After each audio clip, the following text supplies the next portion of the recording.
Space, humanity's last horizon. These are the records and expeditions of the Federation starship Lovelace. Assigned an ongoing galactic charter, the intrepid crew of the Lovelace explores the excitement of strange new worlds, encounters new life forms and new civilizations, and ultimately seeks to boldly go where no one has gone before.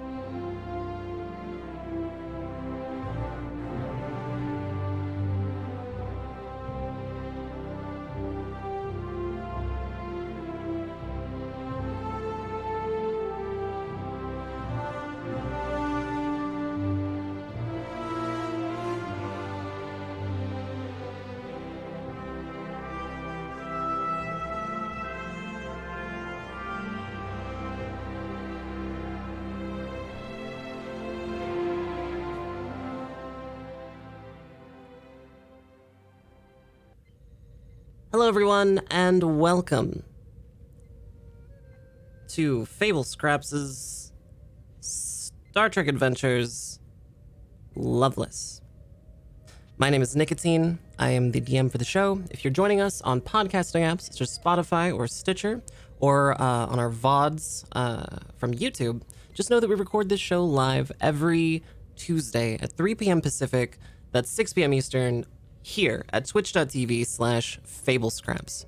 Our live audience has the ability to affect the show in meaningful ways through the clever deployment of funds in exchange for threat and momentum.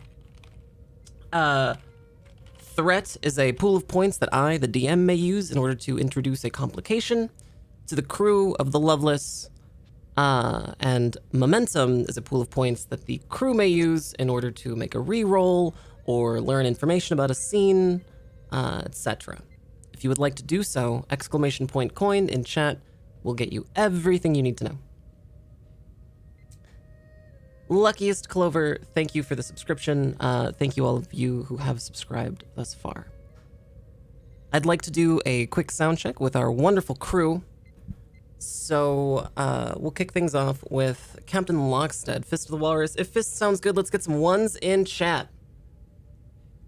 Hello, I'm Fist of the Walrus. I'm a roleplay variety streamer here on Twitch. I play Captain Eugene Lockstead. Looking forward to today's episode, and I hope my levels sound good. And yes, this is live. Fantastic. Thank you so much, Fist.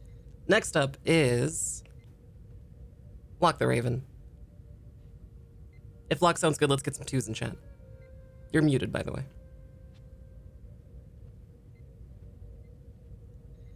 I muted myself as soon as I heard you start talking again. I'm Lock the Raven. I'm on this show. I'm on Fable Scraps' other show on Fridays, Doomlore. And you can find me on Twitch. I do variety streaming at Lock the Raven. Also on Twitter, spelled like it sounds. Awesome. Thank you, Lock. Next up is Aaron Black. Aaron, Hello, if everybody. Aaron sounds good, let's get some threes in chat.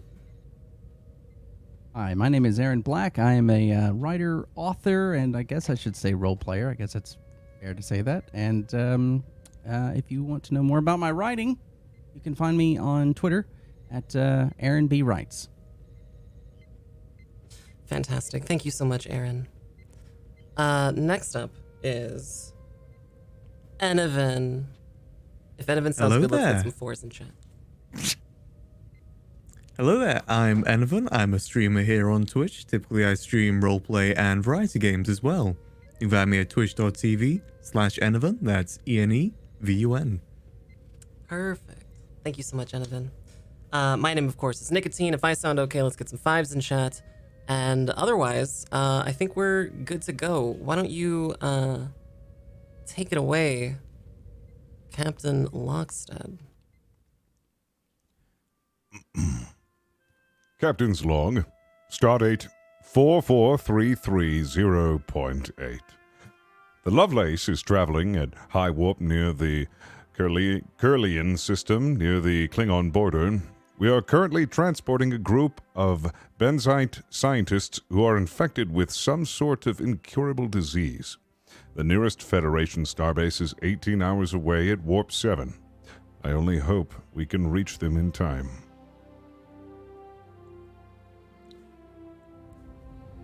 Captain, you are in your ready room. The ship is currently traveling at warp 7 towards the nearest Federation starbase. There's not a lot to be done, and you would like to relax. What do you do to do so? Lockstead would like to relax by calmly opening up a book of poetry and reading it while he sips his wonderful herbal tea that he got from the last venture over to Starbase. Oh, lovely. You're just at the bottom of your cup, actually.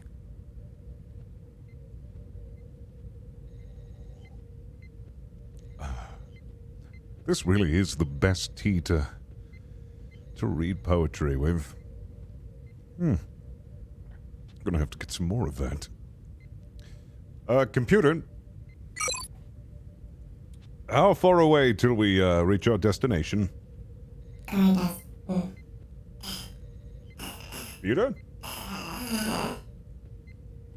Computer, do you need a lozenge? Computer? Current estimates place your trajectory at 18 hours and 31 minutes. Excellent. Very well. Should get back to this poetry then. Everything seems fine. The lights in your ready room flicker. I shouldn't have said anything. Computer, could you patch me through to Lieutenant Commander Belmont? Lieutenant Commander Belmont is currently predisposed. Predisposed with what? Lieutenant Commander Belmont is currently engaging in mandatory therapy. Oh, that's right. After that incident. Okay, could you patch me in with Belmont's team? Is Salzak around? Affirmative. One moment.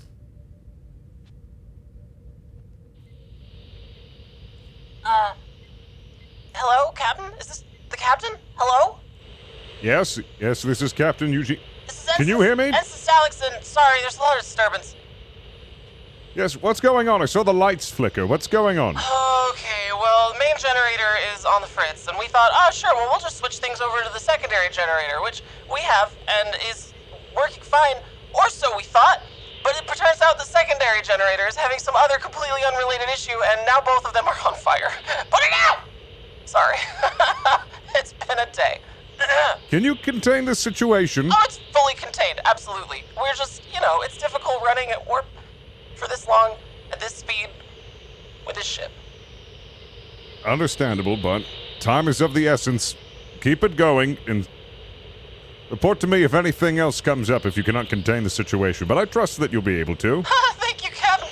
Understood. Barry, put that fire out! Oh, dear. Communication ended, Captain. Thank you, computer. I should tell Belmont about this, but I don't want to interrupt his therapy. That would be very bad. The, universe has bestowed an extra point of threat upon the crew of the USS Loveless. As we move now to a beautiful garden. It is the most beautiful thing that you have ever seen,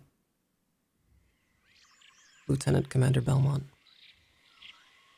You are on a platform, and it overlooks a great lake. You are a mile above its surface. The water is serene. There are clouds in the distance.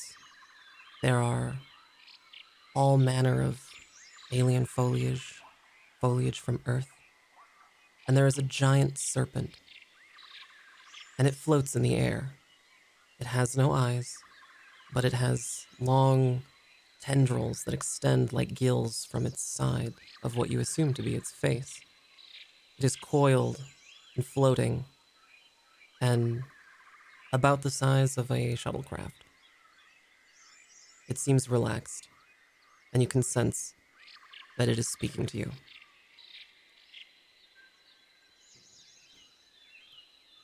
Belmont,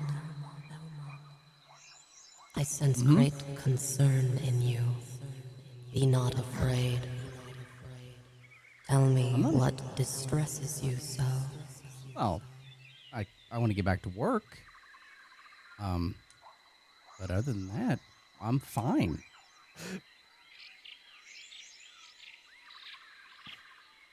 You cannot lie to me, Belmont. Well, I mean, I'm not.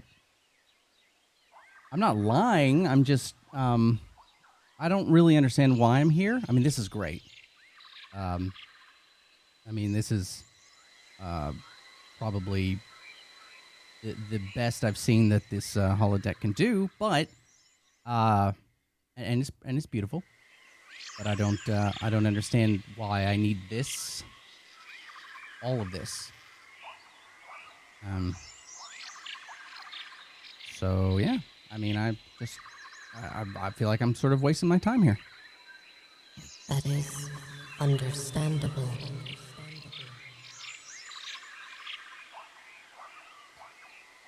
So I can go?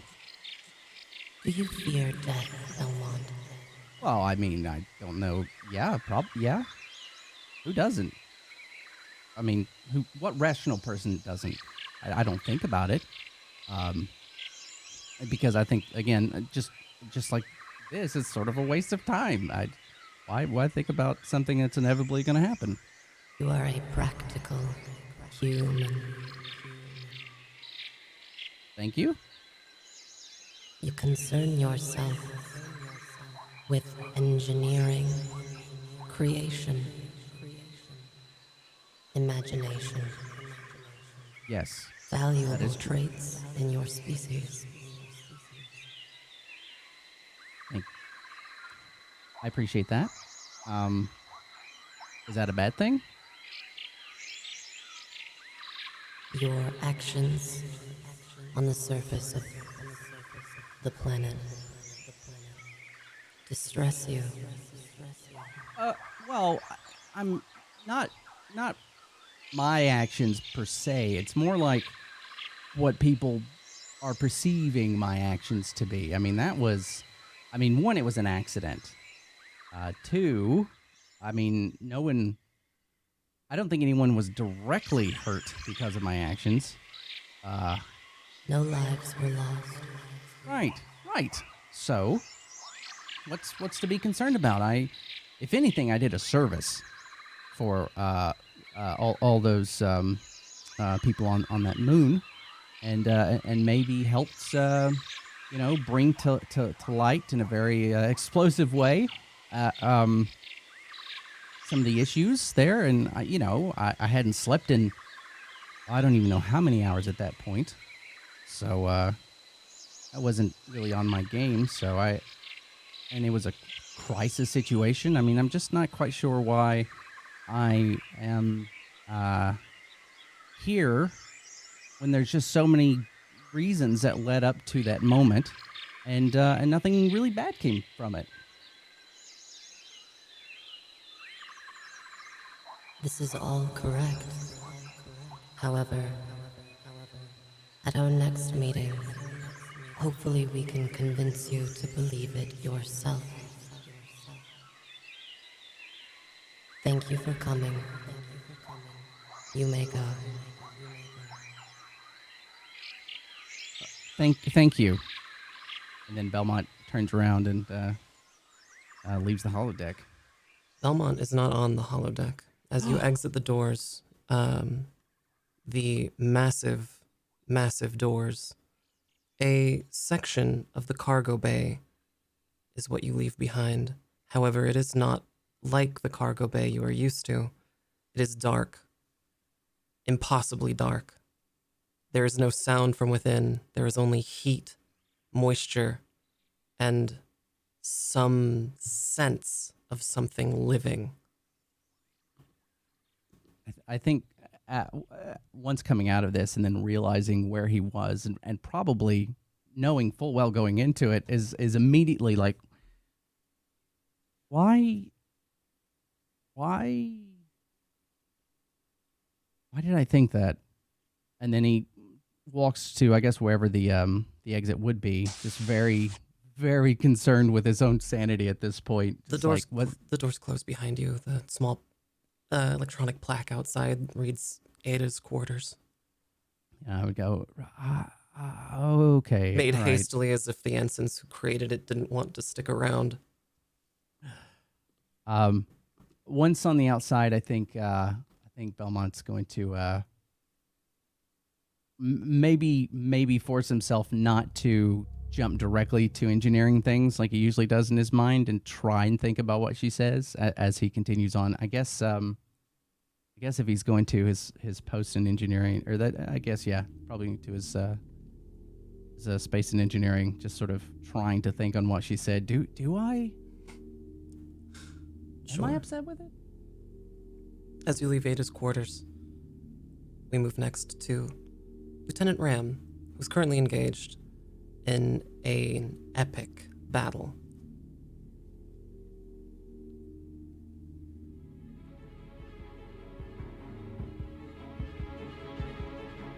You will not win this time, Lieutenant Ram. Oh, well, you can try your best, for sure. I have But I mean, you know, track records and everything. 1,000 possibilities given to me from masters across several worlds.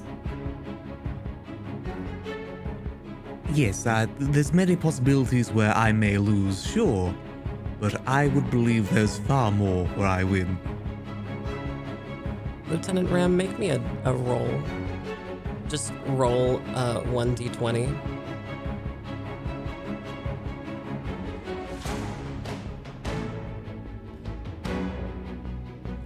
Lieutenant Ram, at the very last moment, your stratagema play is snatched from the jaws of defeat to create an incredible play, winning you the game.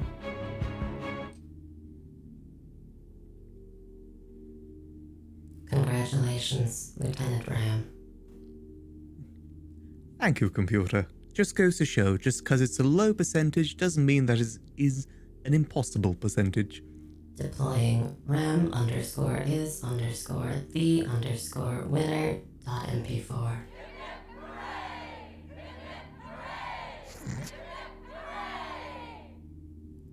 Thank you, computer. It was fun playing. I'm sure you'll get me next time. Commander Herrick, you walk into the isolinear routing matrix where the computer subsystems are housed and where Ram sleeps. Your objective is to obtain the weekly report from Lieutenant Ram on the status of this new computer update, which you suspect to be faulty in some way. Would he be walking in as the Hip Hip Hoorays are playing? Yes, absolutely. Eric will pause in the doorway, look up at the ceiling, then proceed inwards, right to Ram and Lieutenant, congratulations on yet another victory. I'm sure you've earned it. Oh, Do you have the Commander, good to see you. Do you have the reports that I have requested? The reports on the isolinear matrix? Yes, Lieutenant. The very same. Well, you know, I was just working on it. I'm sure I can get it to you soon. How soon do you need it? Forgive me, Lieutenant. I assumed since you had time to practice your stratagema that you had finished the reports. I would appreciate them as soon as possible. And Eric will wait a beat and then just turn on his heel and out he goes.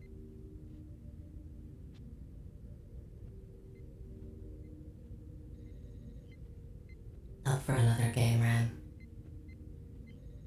Sure, we'll see if you do any better this time. You know, I'm sure it was just a little bit of luck on my side last time. And the last 20 times.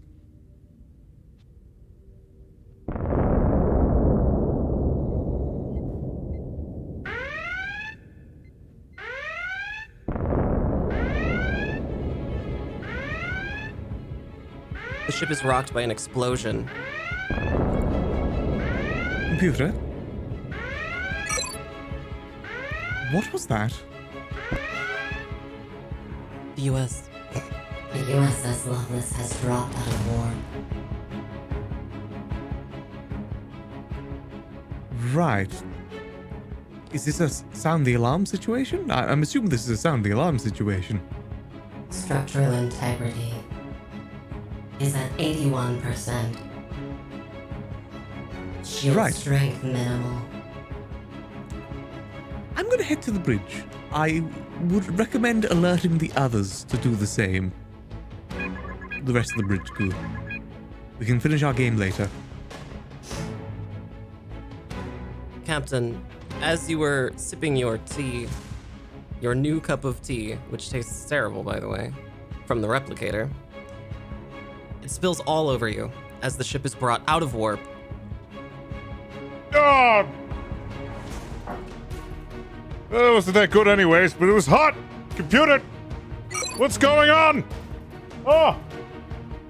The Loveless was brought out of war by the detection of graviton mines.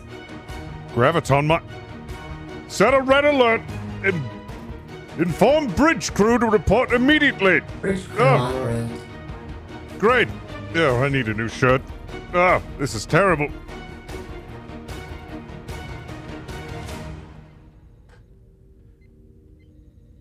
Computer, patch me through to Commander Herrick. Commander Herrick.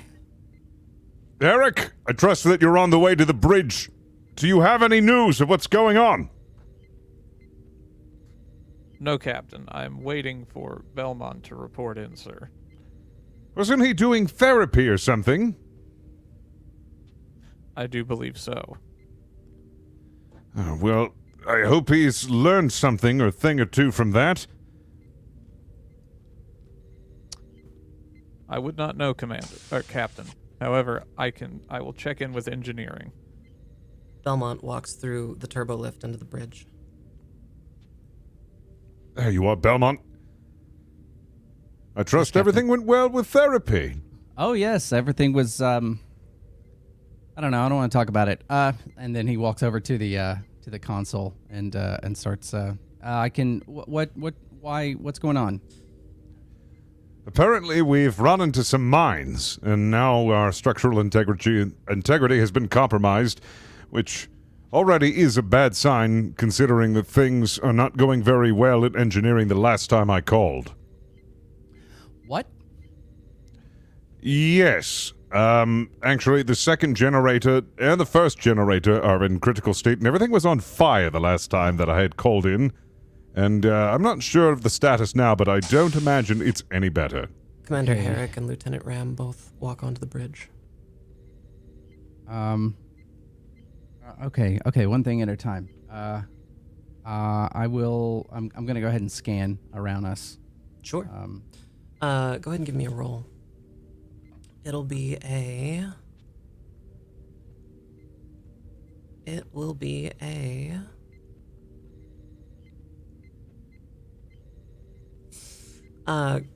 Insight and engineering roll with a complication of 2. Okay.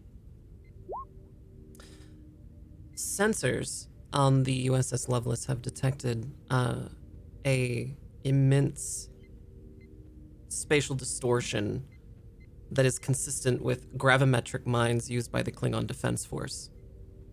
They appear to be a part of a large gravimetric mine network that forms some kind of line that is perpendicular to your current trajectory. Sensors also show a system 1.2 light years away, the nearest system. Okay. I'd relay this to the captain and everybody on the bridge and say, actually, how far are we from the? Are we within the minefield itself, or are we just at the border looking at it? You're at the border looking at it. The ship is programmed to full stop if it detects gravimetric mines at warp. Right. Okay. So I'll go ahead and relay that and be like, Captain, yeah, there's an entire gravimetric minefield out there. Klingon built, and wow, this is I'm not quite sure what we can do, but there's a system nearby. And if you'll excuse me, I need to contact Slaxon about the generators. Of course. Go ahead and take care of that immediately. And then I patched out. I go ahead and contact Slaxon. Slaxon? Lieutenant Commander, yes, here. Right. Hey. So I just got back to the bridge. Captain told me the generators were on fire. Yeah, something cracked. We're fixing it, but it's not looking great. Do you know why we dropped out of warp? Yes. However, before I get to that, what's wrong with the generators? We can't figure it out. I think there's too much power being drawn from somewhere, and some kind of interference maybe. There's a hairline fracture in one of them, and then in the backup generator, there's some kind of a seam that's coming undone. All right. Well, try and trace down wherever the power drain is coming from, and get back to me. Understood. Commander Herrick, would you like to perform a scan as well? Of course. All right. Perform a tactical scan with insight and security with a complication of 2.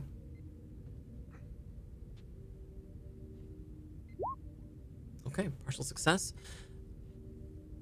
Commander Herrick, your scan indicates the existence of several gravimetric mines used by the Klingon Defense Force. However, your understanding of these mines is that several of them are cloaked.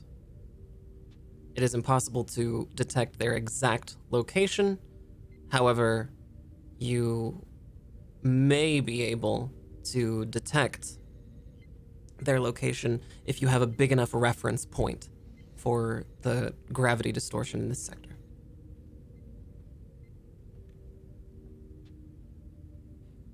I'd assume we'd get that by scanning stars and whatnot.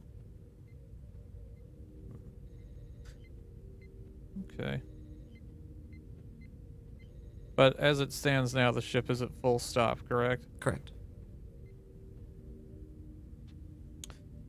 Captain, Yes, Eric?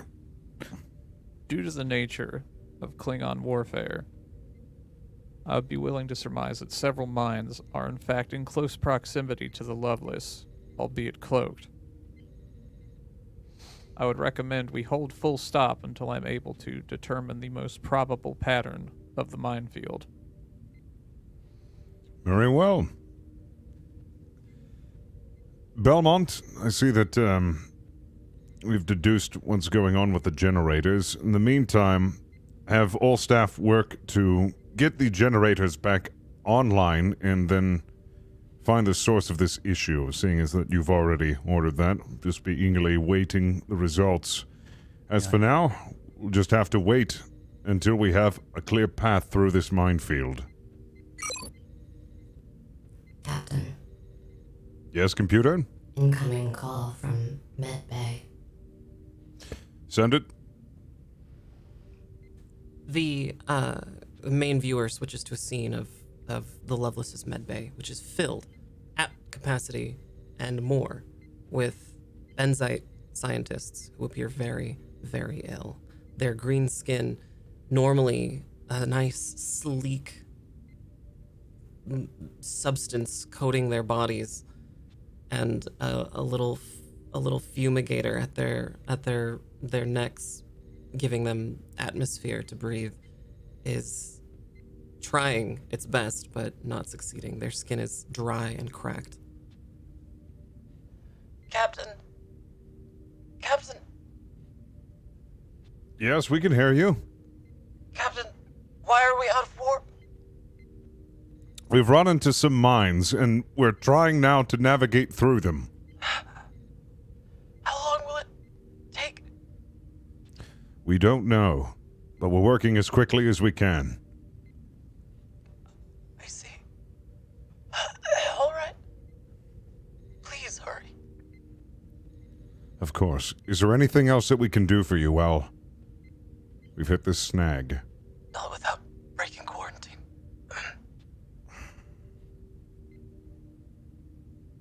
Very well.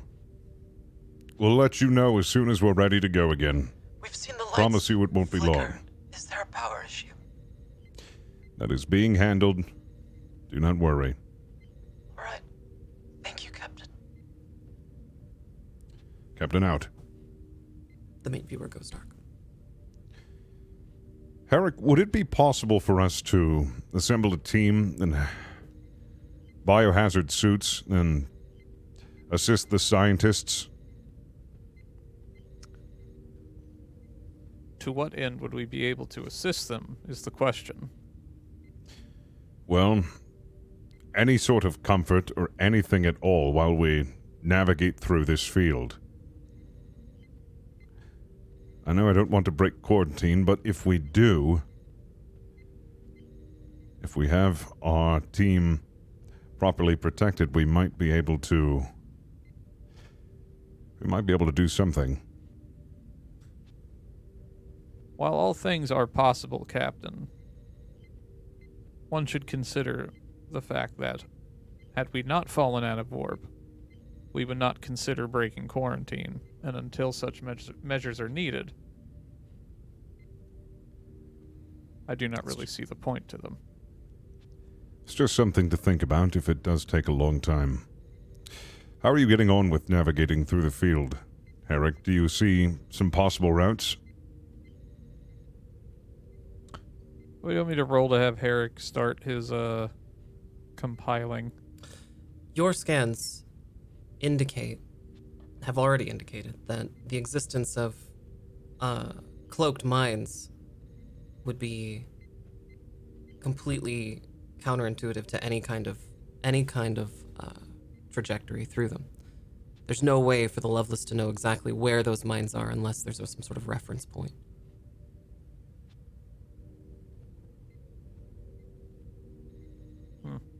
Would Herrick be able to tell where we hit the first mine? Yes, but that reference point would be too small to determine the existence of the other cloaked mines.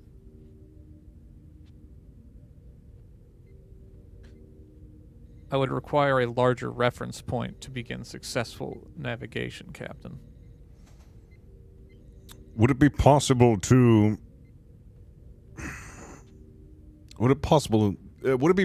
detonate one of these mines without hitting it, and then use that as a reference point?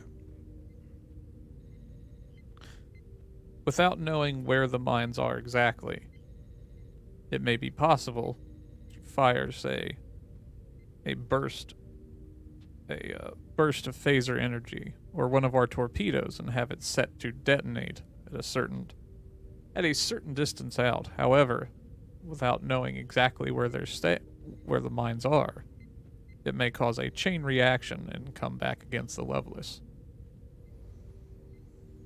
I don't see many options out of this unless we can find the reference point. Are there I any would other recommend, ideas? however... I apologize, Captain. Go ahead. Oh, no. Go ahead, Herrick. We consider firing a probe. Very well. And then we can scan the area and search for any cloaked mines? Or at the very least, Captain, the probe may attract other mines to it. Very well. Well, how many probes do we have?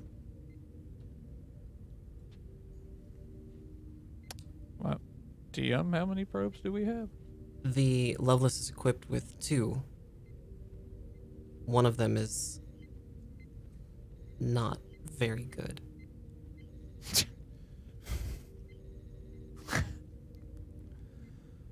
Well, We currently have 2, Captain.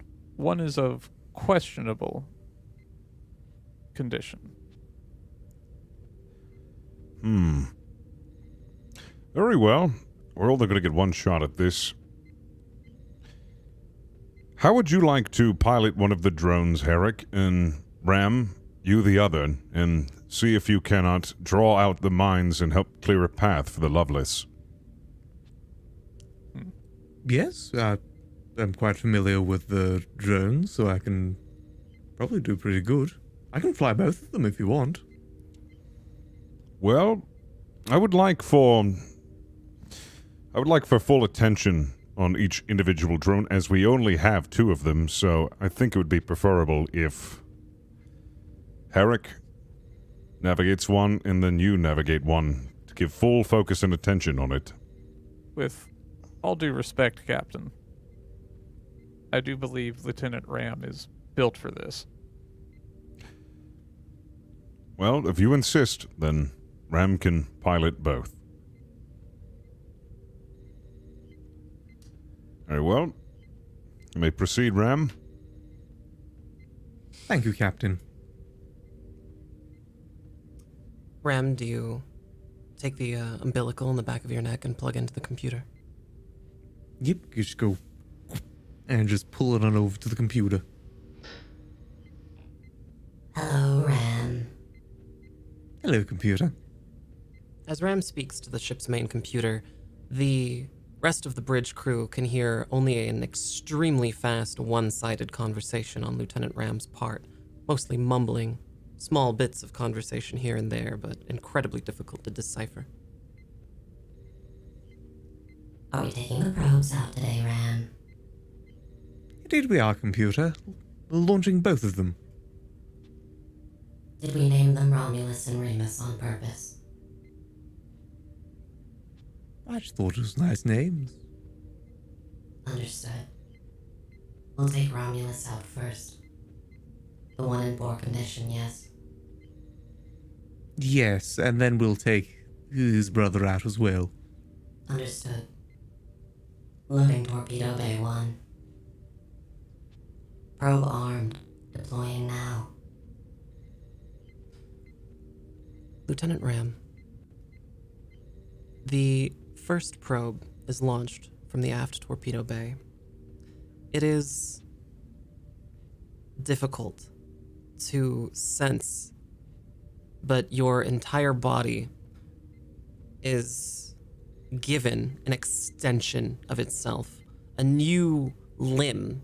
This limb of yours is the probe. It is difficult to feel with it. It is difficult to move it, but you can do so. And you pilot this probe out of the torpedo bay. Can you make me a roll, please? Control and con, with a complication of 3.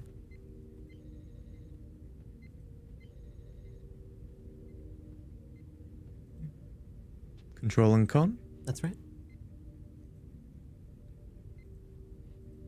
And task roll of 2. That's right. Partial success. The probe is sputtering. The dorsal thruster is faulty somehow, and you are able to spin the probe to the right, but not the left, relative to the ship. If you make course corrections, they will take quite a while, as the probe has to rotate an entire 360 degrees. You manage to roll the probe towards the front of the ship, and it's in place.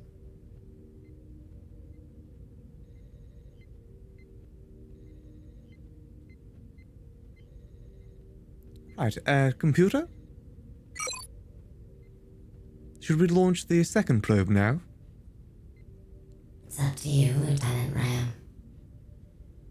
Well, the first one's in place now, so may as well send the second. Understood. Loading aft torpedo bay with probe. Thank you, computer. Remus, the second probe, is much easier to control. In fact, it's perfect. You're able to control it like your arm. And as it exits the aft torpedo bay, it maneuvers perfectly into place, just 50 meters away from the first probe.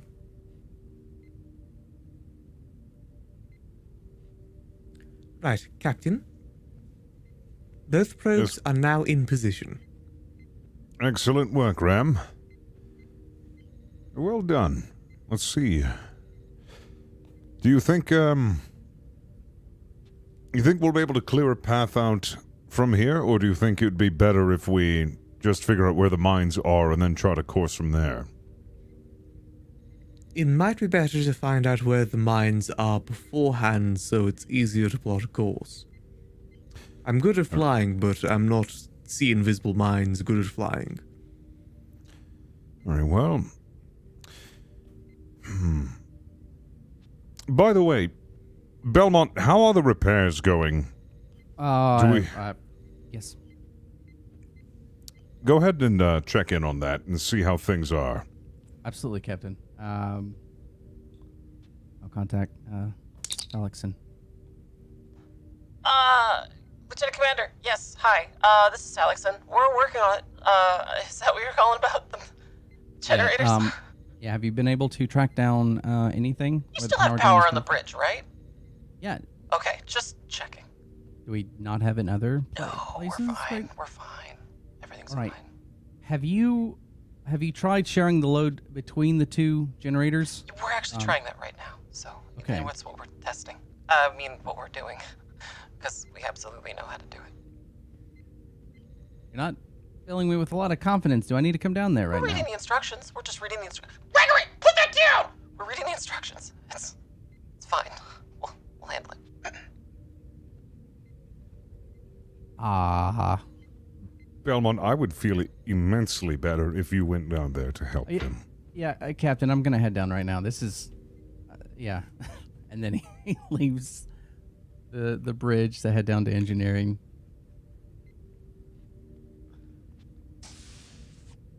Sure.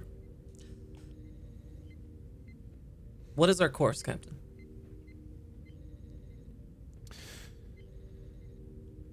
Remain at full stop until we're able to navigate through the minefield. Now that we have the probes out, I think the next step would be to find where the mines are, drawing them out using the probes, but like very much away from the Lovelace. Certainly. Lieutenant Ram. So we want to start messing with the mines further away, right? Yes, preferably as far away from the Lovelace as possible, so we can get an idea of where they are, and once we've drawn them out, we can better plot a course, or better yet, hopefully, we'll just be able to clear out all of the mines in our way, and have a straight shot through the minefield, depending upon how large it is. Well, slight problem. How am I going to get the probes further away from the Lovelace if I can't see the mines? That, well, is going to be difficult, but I'm sure you'll be able to handle it, Ram. I have full Right. confidence. I'll try sending the more broken one out first, I think. Just to be safe. All right. The probe Romulus is deployed. It putters and spins and manages to make a distance of about 5,000 kilometers away from the ship before stopping.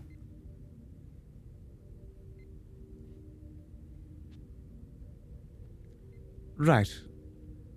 We are now further away from the ship, Captain. I shall begin the test. Proceed.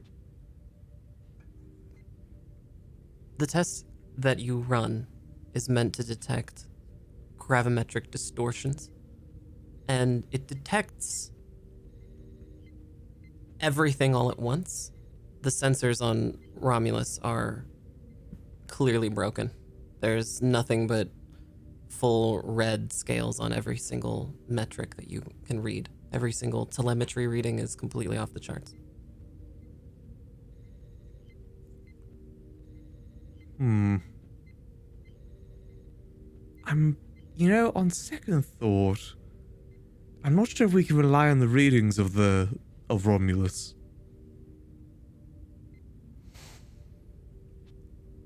Well, let's send out the other probe. Just take the same path as you have the previous, and then use the scanners on that. Right, good idea, Captain. Ram will pilot the other one to try and follow the exact same route to the, centimeter. As you pilot Remus, the second probe, the main viewer following it on its little path 5,000 kilometers away from the Lovelace, everyone on the bridge sees Remus incinerate like a bug zapper. Psst. It's no longer there. However, a small green wave pulses out from the spot where Remus used to be.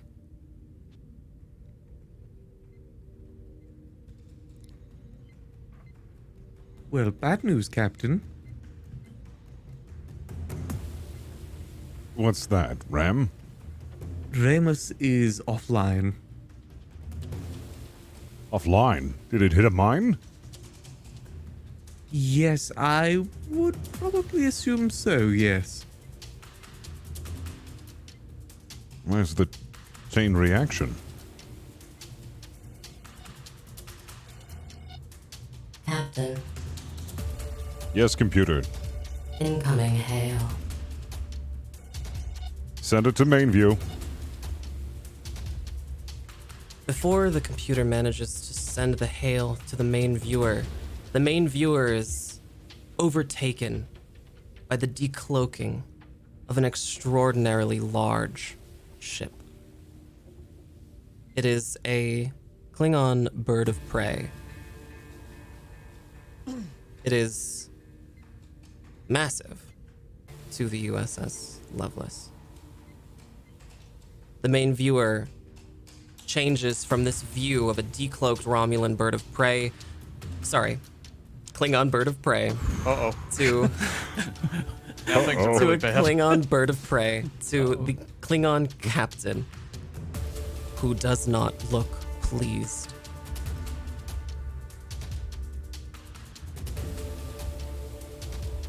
Federation Ptah. I am Captain Consort of the Klingon Defense Force. What are you doing in our space? Greetings, Captain. My name is Captain Eugene Lockstead of the Federation starship Lovelace. We are currently traveling through this quadrant and did not mean to invade your space. Captain Lockstead. You have no business here. We do not. We are traveling through. We have sick on board and we need to reach our destination. It is imperative.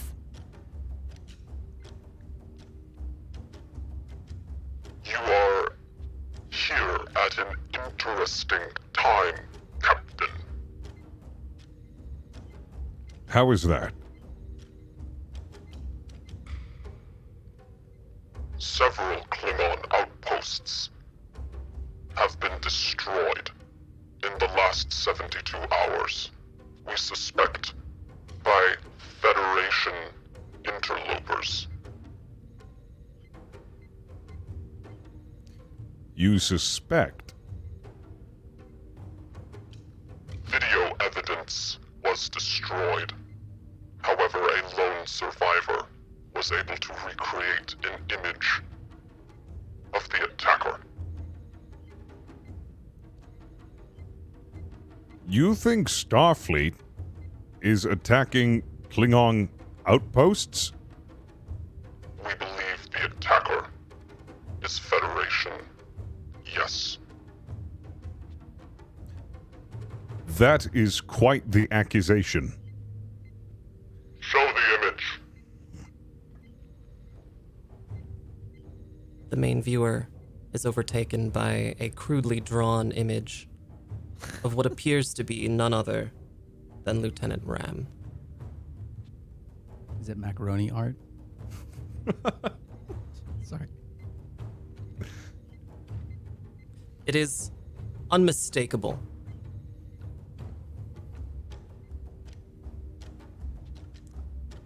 Huh. How is that possible? Lower your shields and prepare to be boarded. We don't have much of a choice. Belmont, lower shields. I'm in engineering. Oh, God, that's right. Herrick, the empty lower chair? shields. Oh, shit. Herrick, lower shields. Herrick nods and does a little beep boop on the console. Disengage all engine power and submit to our tractor beam. We will tractor you to the nearest system, where we will stay in geosynchronous orbit.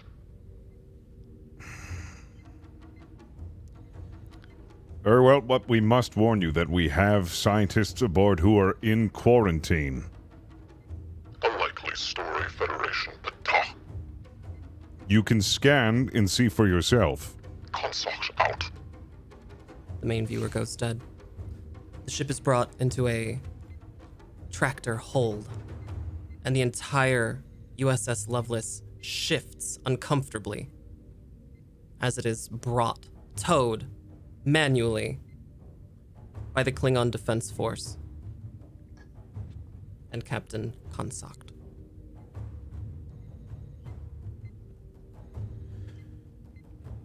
This is not good. This is not good at all. You know, it is a dumb question to ask, but Ram, you wouldn't have happened to destroy any Klingon outposts anytime. I can assure you, Captain, that I have done no such thing. Then it is very interesting that they have drawn you as the perpetrator. Perhaps it's a look-alike or just someone that vaguely looks like me? Though crude, it did look very much like you, and I am sure that they're going to want to take you into custody if they find that you're on the ship. We're going to have to do some discussion here to get down to the bottom of why your image was brought up. And is there anything at all, anything that could have possibly caused this mistaken identity? Not you that know I of. can... Not that I can think of. I've spent most of my time on the ship as of late. Doing what? Sure if I would have had an opportunity. Well, I mean, just running maintenance, making sure everything's running okay, flying the ship, you know, the usual. Anything not routine? I'm playing a bit of game, stratagem. That, you know, that's not anything weird. It's just a game. No, it's not. But I haven't played stratagem. What is stratagem? Stratagem. Well, it's very difficult to explain. It's one of those things you'd have to, like, be there. Like, you put like these little things on your fingers, and then there's like these 3 screens with different colored squares on it. And it's probably easier to explain if you stop on by sometime, but I don't think that's the concern right now. Just trying to figure out what's been going on. Possible alibi. Very well. Well, we're just going to have to wait and see for when they board Then we'll have to discuss further, see what we can uncover from this. But we have to be quick. We don't have much time.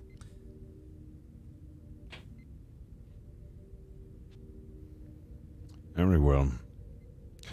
Have they tractored us in yet? Affirmative, Captain. Tractor beam and course is locked. Very well. I'm sure they're going to want a beam on here.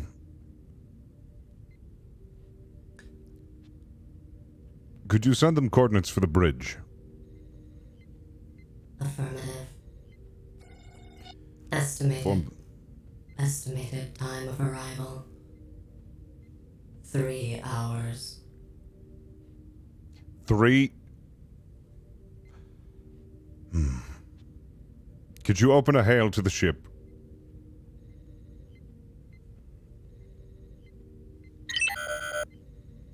Unfortunately, Captain, hailing frequencies are open and there is no response.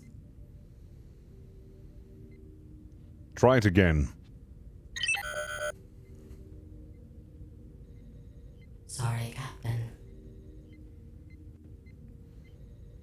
Eric, remember when I had posed a question if we had to break quarantine in order to keep the scientists well? We might have to do that.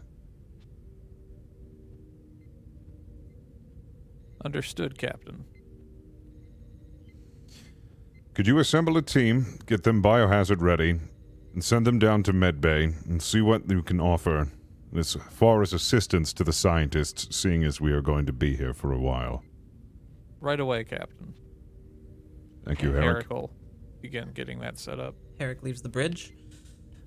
Lieutenant Ram, Yes. you may be able to uncover your whereabouts as proof. You know that the ship's main computer keeps tabs on everyone at all times, and maybe you have the ability to produce some kind of record of your whereabouts from the isolinear routing matrix. Right. Captain, I might have an idea of how I can prove myself. It might take me a little bit. Well, that's not a problem at all. We have 3 hours. But yes, anything at all so we have a solid alibi. I'll try get the best that I can get. Very good. If there's anything that you need, just let me know. Will do, Captain. Lieutenant Ram, you walk out of the bridge. You take the turbo lift down a few flights to the isolinear routing matrix, your quarters here at the USS Lovelace. You open the doors and immediately are greeted to a figure which is currently engaged in a game of stratagema. This figure is you. Oops.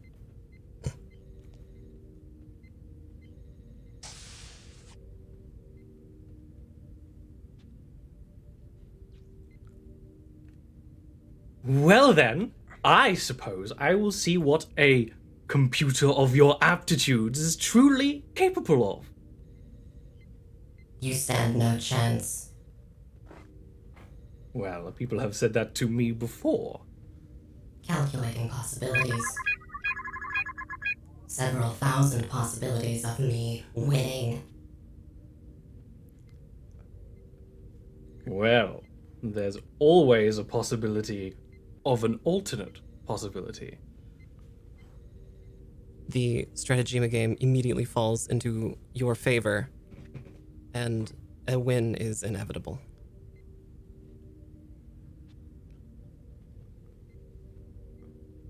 I think at that point, I would just lock eyes with Ram while I, complete the winning moves. Congratulations. Completely big dickhead. New record. Well, would you look at that?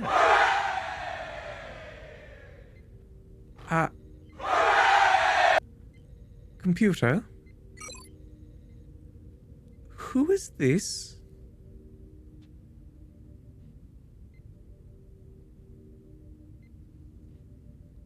Well, seems like she has no response. Honestly, I am feeling slightly embarrassed, but I suppose there's no reason why you would recognize me. I'll stand, kind of smooth out the uniform, but it's it's Starfleet, but it's dark and it's sleeveless. I mean, I do recognize you. You're me. That still doesn't answer my question. No. I'm not you. I am the superior model. Excuse me? Well, I suppose if we were both organic beings, you could consider me, in a way, to be a younger brother. But I think it is much more appropriate and accurate to consider me a superior model. An upgrade in, well, hopefully every way. But we can prove this, motioning to the stratagema table. Well, I assure you I am very much a pro at this game. I think this is a good way to prove that you are not me. Very well. As they both Just gonna sit and prepare. as they both sit to play Stratagema, I think this is a wonderful time for a break. We'll be right back with more Star Trek Adventures Loveless right after this message.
Welcome back to Star Trek Adventures Loveless here at twitch.tv/FableScraps.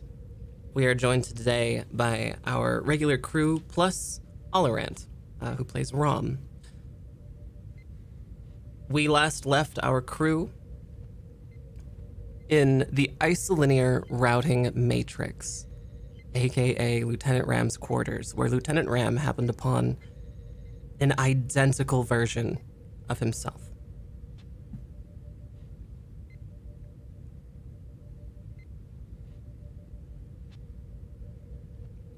It would be of note, before the Stratagema game takes place, when Rom got the high score, he would have put his name in.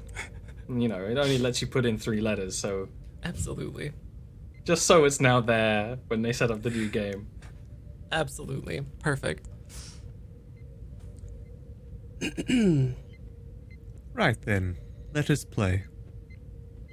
Let us do battle.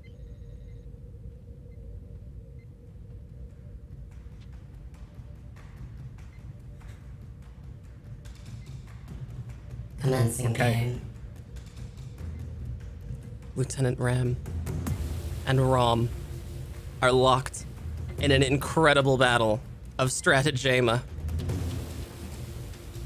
The battle is going one way, it is going another way, and it is impossible to discern a winner.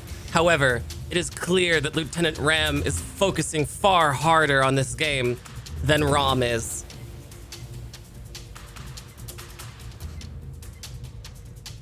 You know, I do have several things I would wish to discuss with you. I have multiple activities I'd wish to partake on within this ship, and for some of them, I would need the assistance of a mentoring, older brother-like figure. We can do that once I get my name back on top again. Oh, you've become petty like a human. I just like being in the top spot. I'm not replying to that one. I'm not giving you a Rom Ram ship right off the bat. It's very clear that this I game didn't is mean it that way. this game is Rom's at this point. There's no coming back from the current game for you, Lieutenant Ram. It's done. Ooh, you could still beat me. You could still make it. Game could turn at any moment. Yes, all it takes is one right move to turn the game. Rom reaches over Or and gives one Ram a left nurgle. one. Just kicks him under the table and shit. The game is won. Congratulations, ROM. Ah, superior hardware. Yes, it might seem so. Yes, when all of the evidence points in one direction, usually it dictates fact. Or it could just be luck. Lieutenant Ram, your comm badge is going off.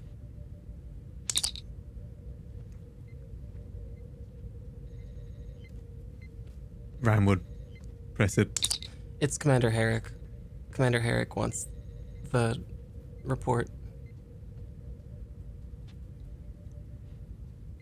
Lieutenant Um, Ram. Oh, hello, Herrick. Yes, I'll have to get back to you on the reports. We've still got like 2 hours, right?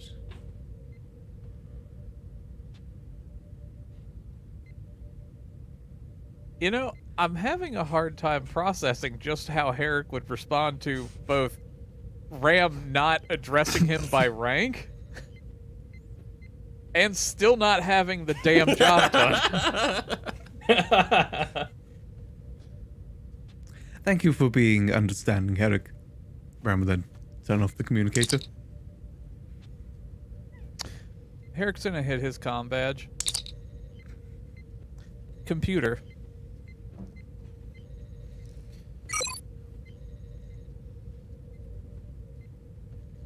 Oh, does the computer not answer him anymore? That's the computer noise, Eric.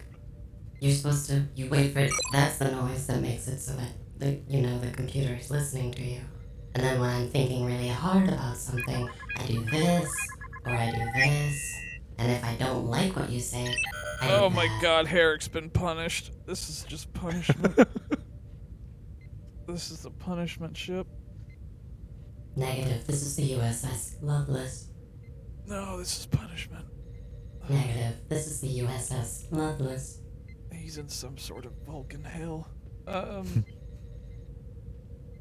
What is the location of Lieutenant Ram? Lieutenant Ram is currently in the isolinear routing matrix. Are you able to... What's the word? Are you able to report his activity to me? Lieutenant Ram is currently engaged in a game of stratagema.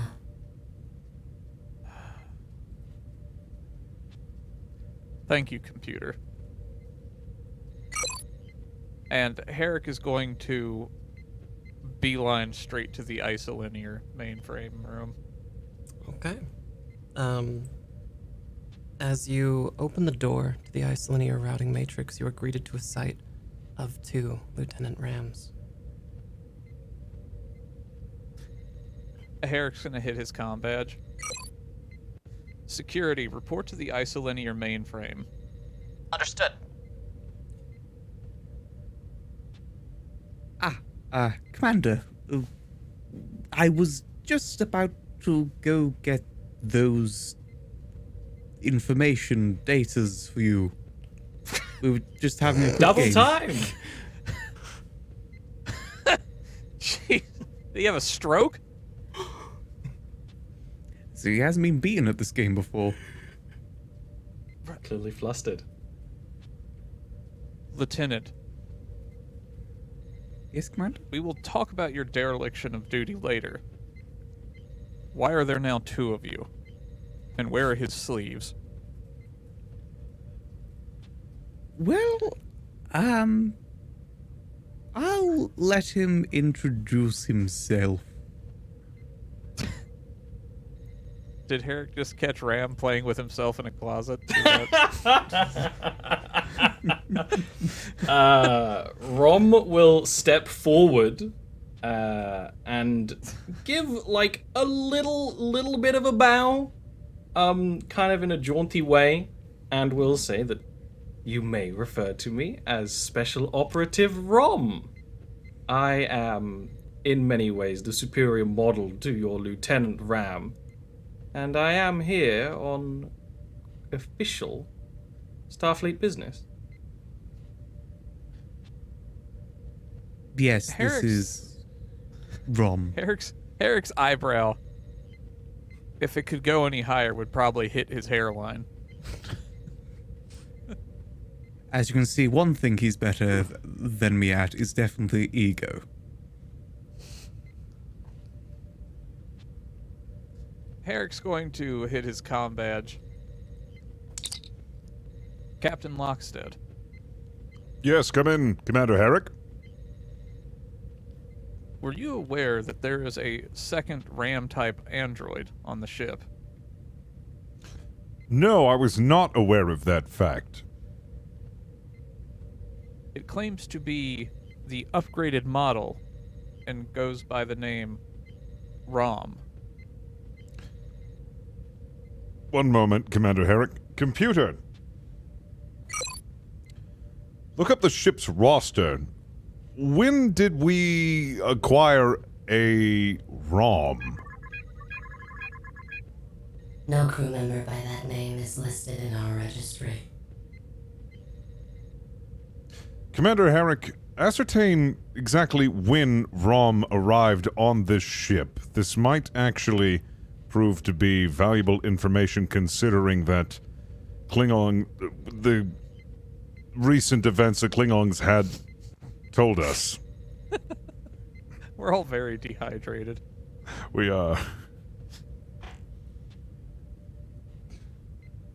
Yes, Captain. Thank you very much, Herrick. Lockstead out. Eric, for the moment, will remain collected and not make any move to grab a weapon or anything of that nature. Security rounds the corner. They have Type 3 phasers, the rifles, and are at attention at the door. And that's why. There are 4 of You them. claim... Alright, sorry, one sec. My mouse broke. Ram is finally And then it all taking happened off the stratagema fingers. and trying to find my sleeves. I'm also a lot more well coordinated. Stolen plant falls out of his pant leg. It even all the spaghetti falls out. Because like Rom will lean over and like look at the Type 3 phases and like, ooh, you've got some good new fashioned hardware. The Rom- computer has no list of you on our manifest. Ram, you recognize the equipment that security uses to be perhaps the only extraordinarily useful and functional thing on this ship. Excellent.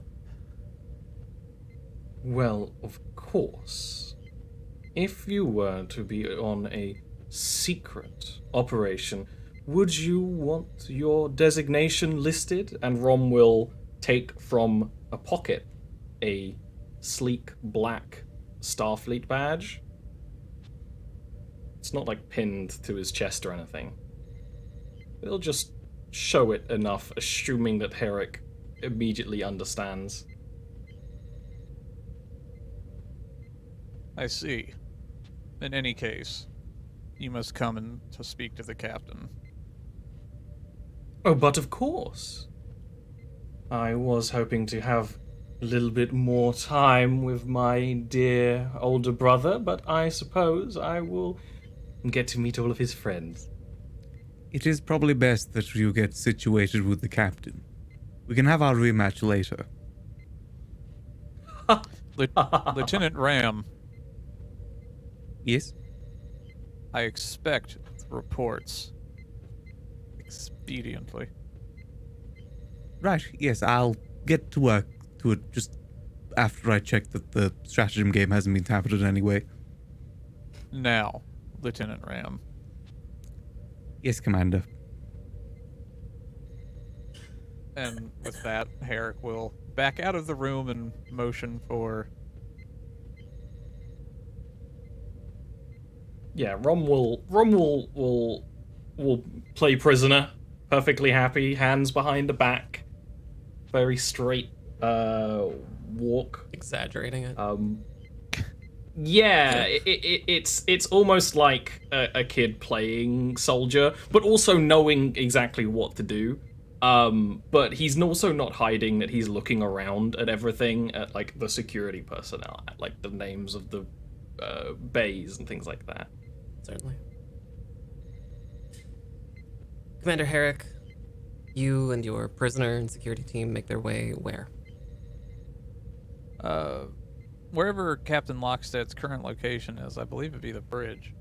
Captain Lockstead is currently located in the ready room.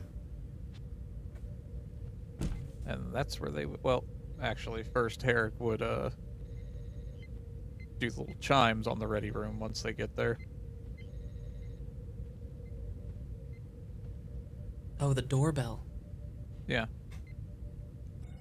It's a little rusty. Eric looks at the button. It fired 10 seconds after he pushed it, and then just makes a mental note to talk to Belmont about it. What is that You know, noise? I Oh, was that's told right. that this ship was state of the art. Please, come in.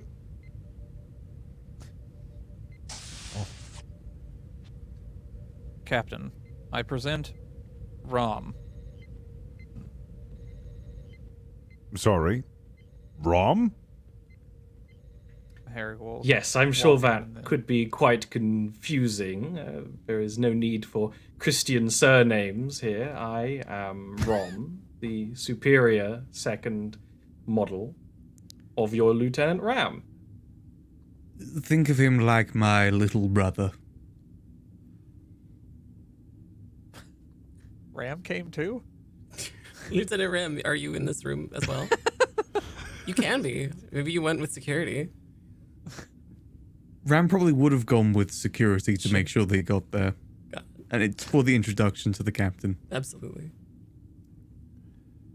It's probably the closest to Herrick-looking cross that there's ever been.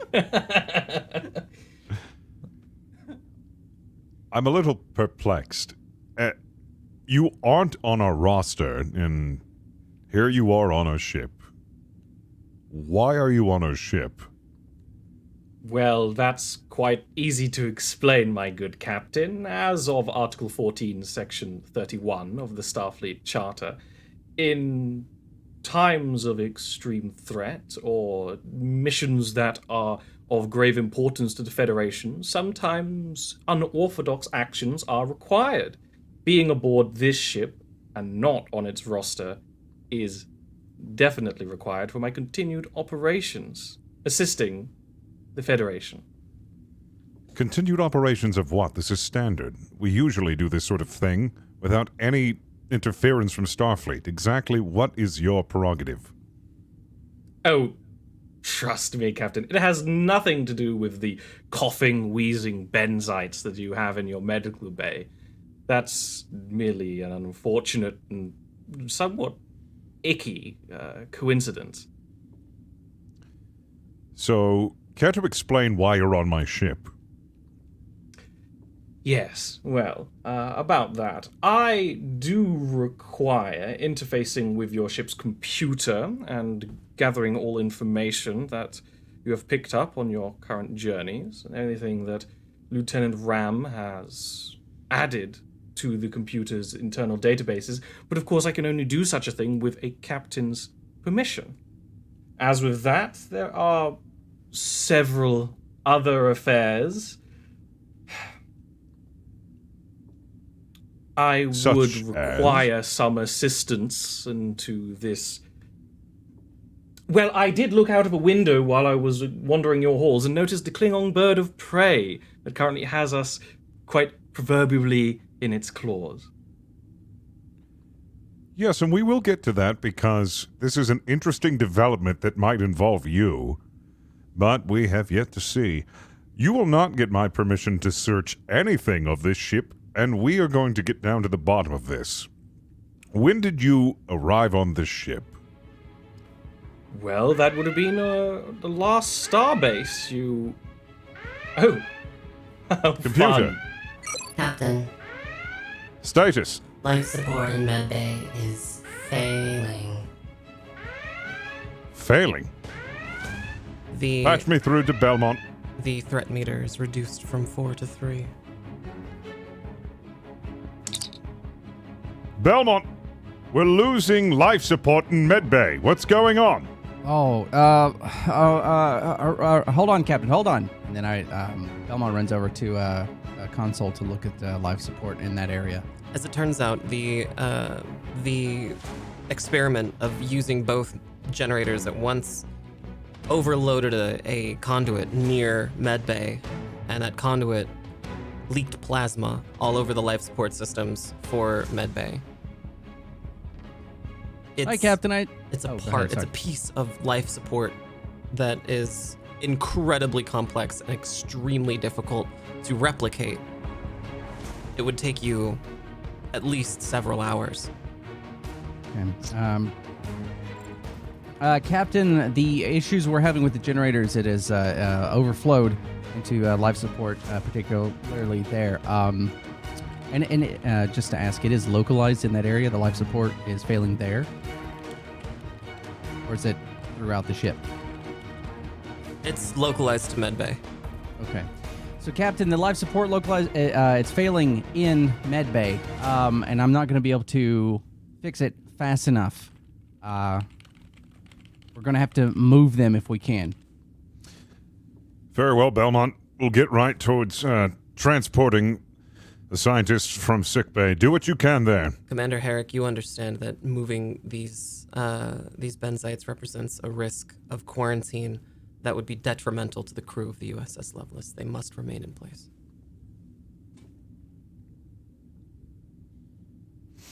Captain, it would be unwise to attempt to move them.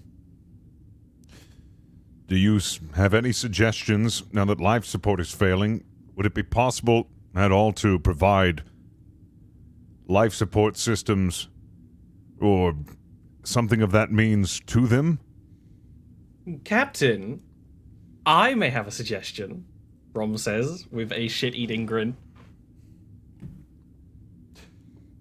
What is your suggestion? As I have briefly mentioned, well, allow me to elaborate on my exact specifications. I am designed for information collection, intrigue, and infiltration. The Klingon research outpost we are approaching, that the bird of prey is setting us in orbit to, has experimental life support systems that would be perfect for completely quarantining this bay without any issue at all. Now, I find it extremely unlikely that the Klingons would take pity on you and allow you to simply have it, but if I and perhaps my brother were beamed down onto the planet, we could acquire it quite easily. It would need 2 strong individuals like us to lift. Are you suggesting that we steal from the Klingons? But of course. Herrick, I would like you to take Rom into custody. I'm going to say pistol whip him. I will not object to your wisdom. And furthermore, though it is risky, I want the transport of the scientists to the holodeck and clear all personnel and staff on all levels back to quarters when this move is being made. Use the team that we have prepared with biohazard suits to escort the scientists. Actually, I have a question. The power system issues. Can I hear this or no? Can I? Am I still on comms listening to all this? Yeah, sure. Okay. So, Captain, I'm not sure if with our power issues, if I can transport them. And then I would look. I guess I'd start doing the numbers to see if that's even something. It's a good thing you possible. looked. Transport would indefinitely overload at least one of the main generators. Right. Yeah, Captain, we can't. I can't do that and keep this ship with all of its systems running. What systems can we spare? All right. I'll take out. I'm gonna see if I can shut down enough things to make that possible. You managed to shut down temperature control, oxygen in flights that are in rooms that aren't being occupied, but it isn't quite enough to be able to transport.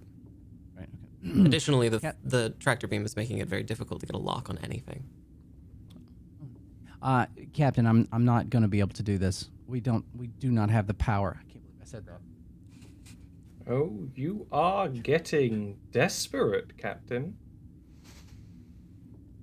Yes, but we are not going to resort to stealing in our desperation. That is the last thing that we want to do. We are already with bad terms considering our situation. Captain, the USS Lovelace is now in geostationary orbit. You have reached Commander your Herrick. destination. Yes, Captain.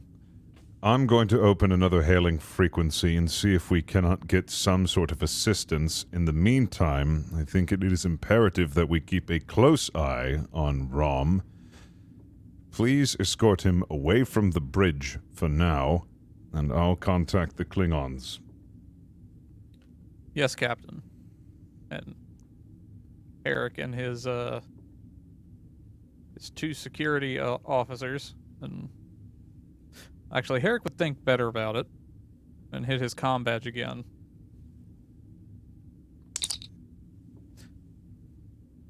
I require 2 additional security to the bridge, please. Understood. They're on their way.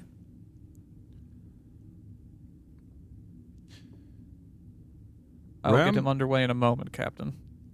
Excellent. Ram, I'd like you to accompany me in the bridge.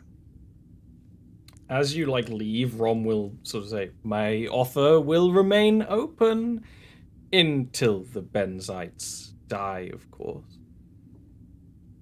I shall keep that in consideration. Computer, open a hailing frequency.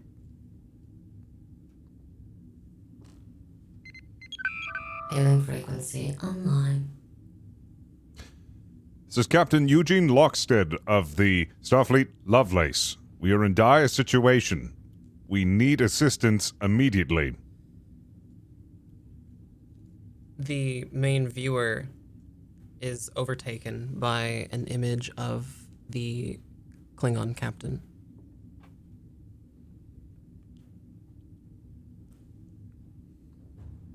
Captain Lockstead. Are you having trouble with your communications? Yes, we were actually trying to hail you before, but we received no response. Our apologies, Captain Lockstead. This is a galactic dead zone for communications. How convenient. We too are having issues contacting your Federation. Klingon High Command is reticent to start a war over this. I suggest you relinquish the prisoner. We have a situation on board, actually. And I would like that to be addressed first before we begin with exchange. Always misleading. What is your There is problem, Captain Lockstead? no misleading here. We currently have a leak of life support in our medbays where the benzonite scientists are, and it is imperative that we restore that. Any assistance would be most appreciated in this dire situation. Perhaps you did not hear me before. We are unable to contact your Federation. We will keep trying, but the next window for communication is 4 hours away. At that time, we will attempt again. Once your Federation has given us clearance to board your vessel, without detracting from our alliance, your ship will be boarded. You have my full permission so long as you bring aboard something to restore the life support system in our medbay, and I will take whatever flack comes my way from Starfleet. We will discuss this in 4 hours' time. We do not have 4 hours' time. If we wait 4 hours, we're going to have a medbay full of dead scientists. The main viewer is gone. Communications ended, Captain.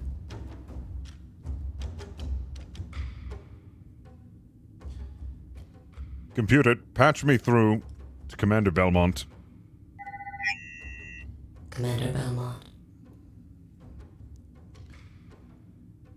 Belmont, what is the likelihood of us eking out any more power by any means necessary? Give me options.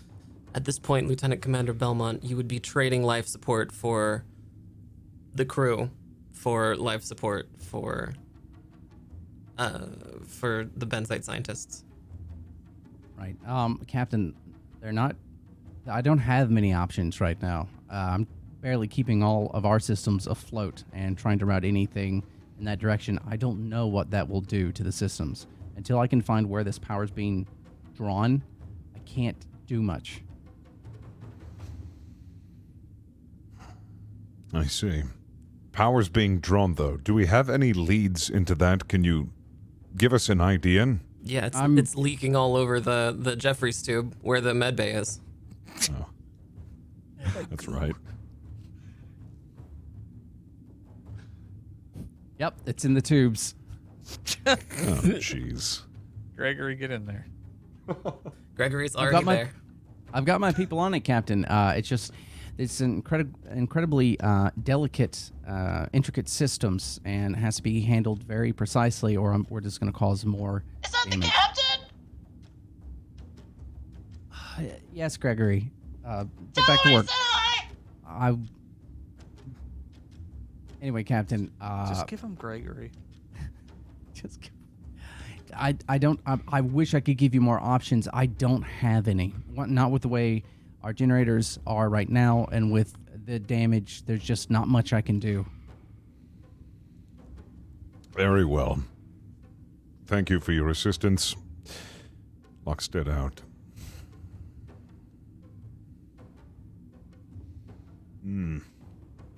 Lockstead is in a moral impasse here. On one side, stealing from the Klingons to save Benzonite scientists' lives?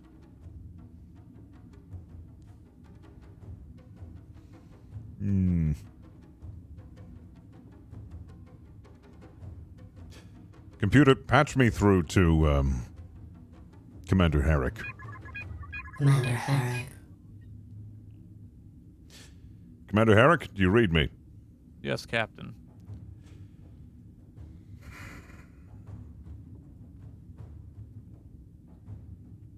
We are unable to restore life support systems to the medbay. Understood.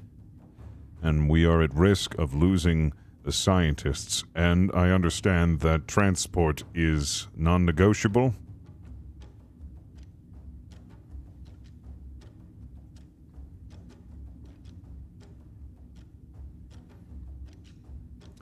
Is it at all possible to transport the scientists to another location that has suitable life support systems, or would that endanger the entire crew?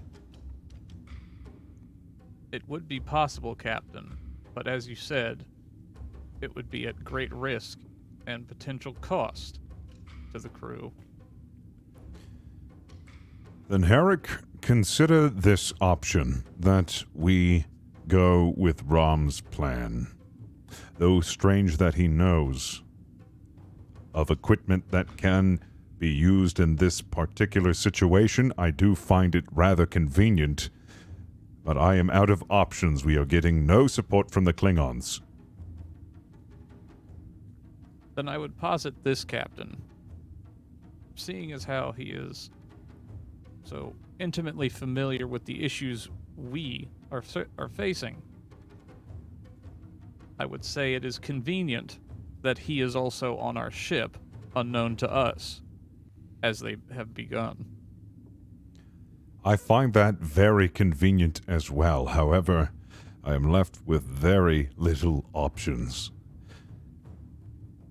I am at an impasse, Herrick. Though these actions might stir something far worse than the deaths of scientists, I cannot sit idly by. Remove him from his restraints and bring him to the bridge.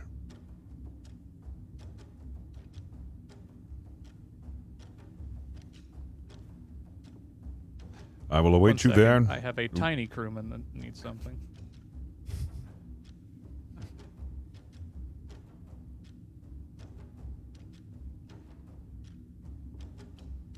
Rom, you notice that the security team members near you are eyeing you very suspiciously. As they listen to this conversation with Commander Herrick and Captain Lockstead, one of them eyes your restraints. You recognize this as the one with the magnetic interlock system in order the use to undo your manacles. Rom's gonna keep playing it safe for now.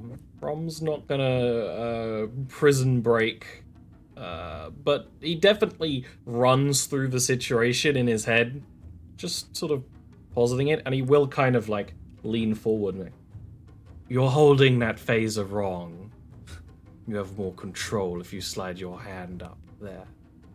Ensign May eyes you suspiciously, but does move her hand. You can thank me later. Eric will have watched this. And then just sort of exchange a look with May. Then hit his comm badge. Lieutenant Commander Belmont, Yes, Commander. do you have an estimate on how long the life support in the med bay will last at its current state? Ooh, do I? Estimates about 4 hours tops. Commander, maybe 4 hours as of right now.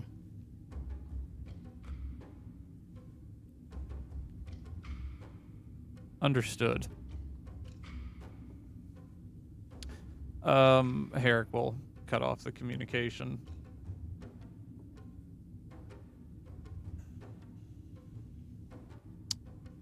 You know, the unfortunate thing about Commander Herrick, or, well, a Vulcan, is logic supersedes everything, and risking open conflict with the Klingons over, was it 4, 5, 6, There's about 19. there's 19 Benzite scientists in, That's right. It's a clown car? It's packed. We got them stacked on each other? Okay. 19 people versus war with the entire Klingon Federation.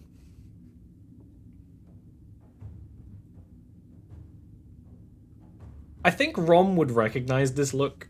Rom has seen this look from Vulcans before.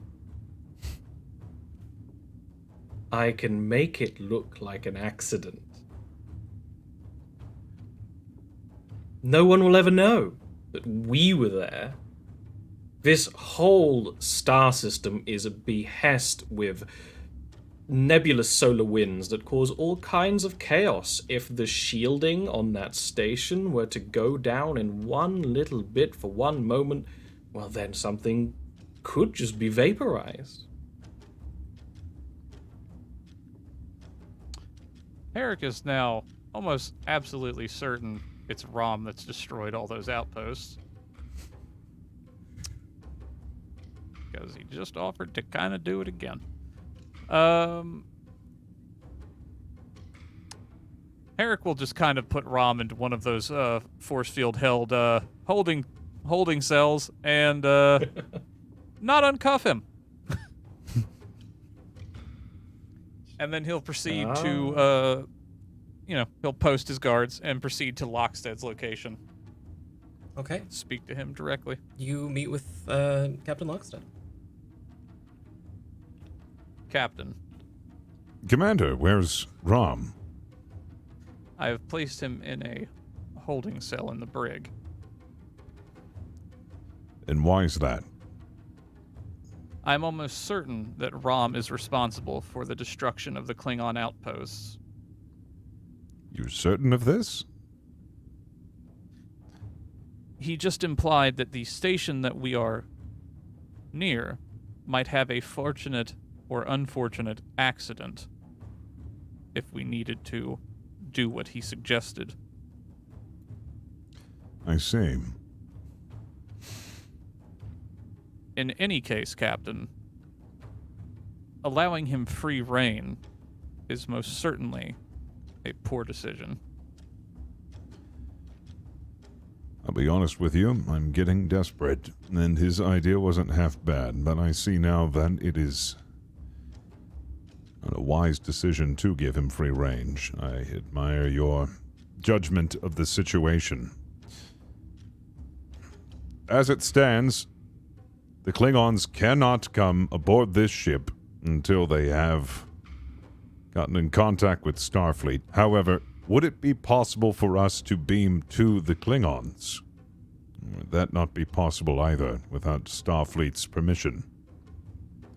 Without Starfleet's permission, and the inability to do so in our own power reserves, they would have to transport us to them. The ship Did is an rocked explosion by just go another off? explosion. There are klaxons going off on all decks. Computer, patch me through to Lieutenant Belmont. Lieutenant Belmont. Belmont, what's going on down there?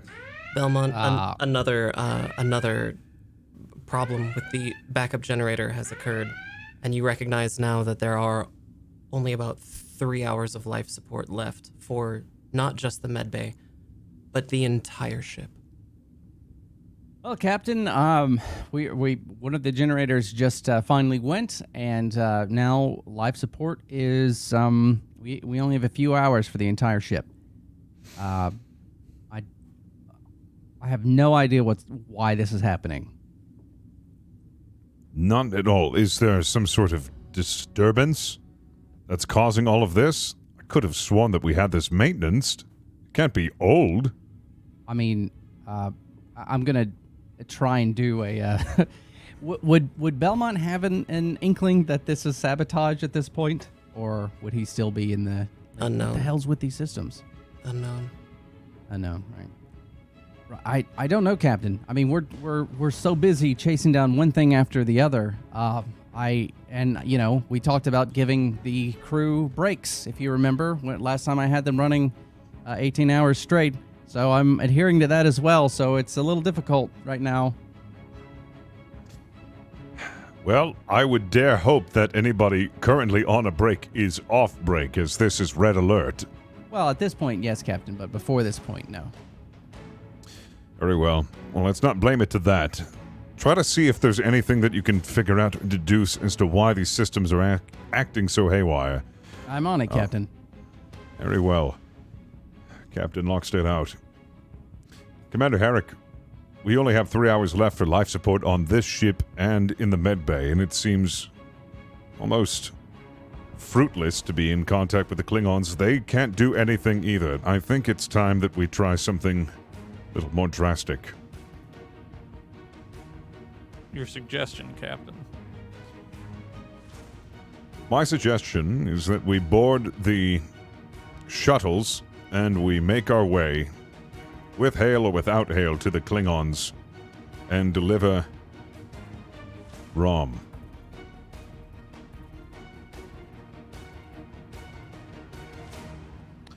I almost certainly believe that if the Klingons see several of our shuttles, or a shuttle, launch and attempt to come in proximity to their vessel, they will have no compassion.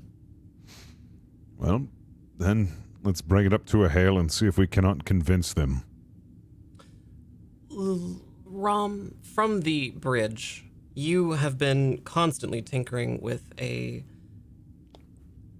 upgrade of yours, one that is designed to intercept communications and interfere with them.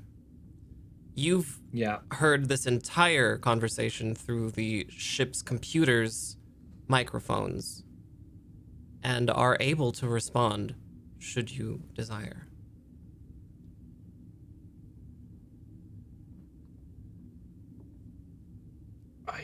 I don't think Rom would. I think Rom is just kind of happy listening and letting them sweat and letting them realize that there's no other chance. I think Rom is just sitting in the cell, feet happily tapping on the floor. At this point, probably working to see if there is a way to disable the cells gating from the inside as well. But not gonna interrupt. I mean, this sounds like a great idea. Disrupting the bridge would be, or the force field would be child's play for you. Okay, I'll set up a plan based on what I hear. That if I don't like it, that I'm gonna breach and clear the security room myself, and free myself. All right. So, Captain. Computer, open a hail to the Klingons. No response. No response. Oh, it's a dead zone. Perhaps low band, sir. Try again on all frequencies. No response. The Klingons did warn that this is a dead zone, so it doesn't look like we will be getting in communication with them. Negative, Captain. The Klingons received the message. They are choosing to ignore it. Those bastards.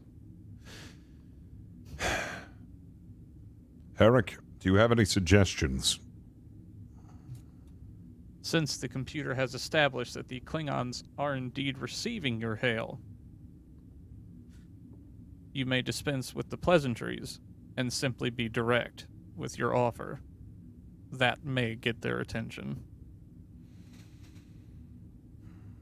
If we send a shuttle to their ship and tell them we are doing it, whether they like it or not, They will destroy the shuttle, sir. Immediately. And then probably us. We don't have any options. And the situation is dire, and it doesn't matter if they know our situation. They can't do anything about it either, and choose not to.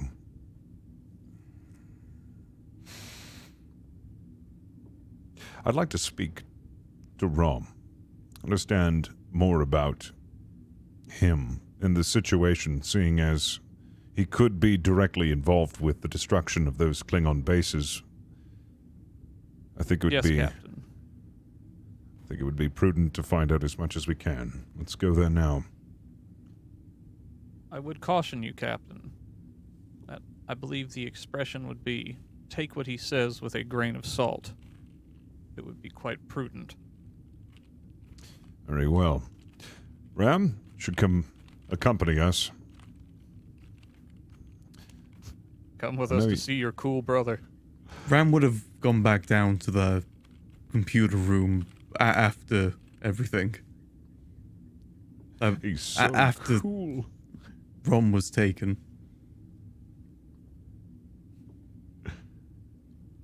All right, so you're all down in the brig with Rom.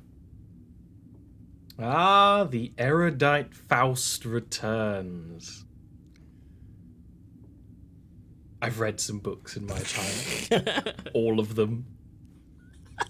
I can see that you're well educated. And to that end, I would like to ask, may you enlighten us as to why you are here again exactly. You said on official Starfleet business, but now I am beginning to really ponder that. Can you go into detail? Exactly. Of course, Captain. I would never withhold any information from someone who is nearly the same rank as me. You might find it hard to believe, but this star system, this little sector of space, scurried away by the Klingons, is home to a particular branch of Klingon scientists. Now, they're not just working on new life support systems. In fact, Starfleet doesn't know exactly what they're working on at all. A life support system could be incredibly easily converted into a biological or chemical weapon. And anything like that, even if the Klingons are our dear allies at the moment, could easily be turned against us or other unfortunate races of the galaxy. I am here to gather more information. That is my purpose. Very much like your Lieutenant Ram can harness all of the information, the star charts of the galaxy, to be such an adequate helmsman. Adequate. I could do better. I would dearly like to reach planetside. I was hoping that maybe negotiations went a little bit smoother, but perhaps communicating with Klingons isn't your strong point. I happen to know quite a lot about Klingons and how to communicate with them and how to arrange this. If you would have me beam down to this planet peacefully, then that could be another avenue. unfortunately, peaceful negotiations with Klingons would take far too long. Yes, and so would war with their Federation. We are not going to do that. And I do have a couple of other queries, such as I was informed by a Klingon captor that there have been outposts completely destroyed by actually a culprit that looks a lot like yourself, as it was described. You mentioned that you were looking for biological weaponry at these outposts that the Klingon scientists were working on. Was it possible that you sabotaged a few of them along the way? Rom is gonna have a straight face for a bit and kind of look at each of you and then just kind of like crumple up and just kind of smile really widely. Well, I think you have me found out. Not exactly something worth hiding. Yes. Sometimes to make a galactically peaceful omelet, you do need to break through Klingon colony eggs. Honestly, they were temporary, and I did very little murder with my own hands. Most of it was the atmospheric controls. The Klingons would not grant this scientific development to the Federation willingly, even if this alliance continues, which, let's be honest, it won't. There will be no sharing of scientific information. What, do you think they'll be granting us cloaking Federation warbirds? No. Any science they discover will be firmly theirs, but now it is ours. Or mine. To be granted to the Federation when all the information is gathered properly. They are studying something you wouldn't believe. Rom, am I to understand that not only did you disobey your prime directive, which was to simply explore and ascertain information, you went as far as to sabotage and destroy colonies and then steal information from the Klingons based on your own judgment and not on Starfleet's command? I am a superior model, capable of making my own judgments. And I deemed that Starfleet's own parameters for this operation were slim, frankly. What kind of intelligence could you gather from simple infiltration? No, the entire system must be collected, and for that to be carried out, the bases had to be purged. Now, this one is larger. All I need is a little bit of time on the planet, and a little bit of time that will grant you all a far longer time that you are alive. I can feel the atmosphere already waning, Captain, and I don't breathe. Rom, you are everything superior other than morality. You understand the situation that we find ourselves in right now is from your doing.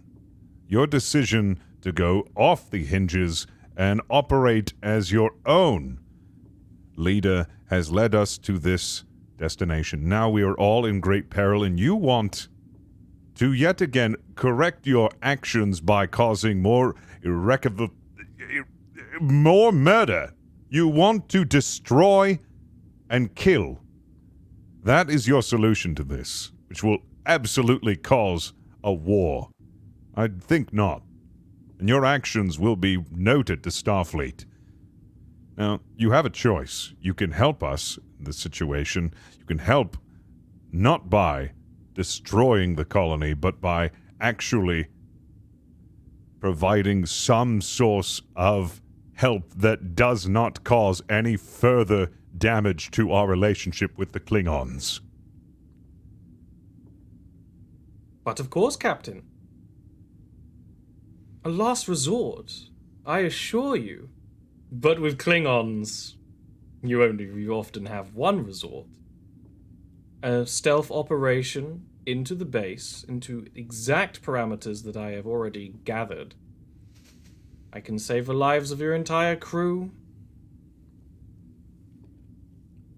I heartily agree. You just need to start trusting me, Captain Logstead. I've been so honest with you. Honesty goes against my programming. It's sad that murder doesn't go against your programming. Or else we wouldn't be in this mess. As for you getting beamed down to the planet, after what you've told me, everything that you've done thus far, I do not trust you at all for any capacity of this Allow me to posit mission. an alternative. I'm listening. Allow me to communicate with Lieutenant Ram as Lieutenant Ram travels to the surface. I have all the intelligence that you need to acquire this item. Lieutenant Ram literally cannot hurt a fly. They needed to do some serious overhauls to design a more efficient agent for black site missions. Lieutenant Ram would never think to commit murder against the Klingons. I would hope, brother. I would hope. I can let you know everything you need, and you can hear me. I will say it all out loud, no whispering to the computer. The risk that would put Ram in, considering both of you look exactly the same and the description is given to the Klingons, if Ram is found on that base, he will be captured and he will most likely be executed. You want to blame Ram, I see. That's your prerogative here, though. We are in a dire situation here, and it's either the scientists or us, the scientists, or we go along with this little plan that I have little faith, very, very little faith. I can easily get Lieutenant Ram onto the planet's surface undetected. I would never put one of my crewmates in harm. It is not my decision. What about it is up to 4 you, of Ram. your crewmates? Increasing the number does not make it any better. Ram, this is your decision. If you choose to accept it, then I, as captain, will go along with you, because I cannot let you do this alone. Well, I think it would be a good opportunity to show that my brother here isn't better in every way. That maybe I am better in some ways. Very well. Commander Herrick, what is your decision in all of this? Do you want to stay here and keep a watchful eye on Ron? I would rather you that.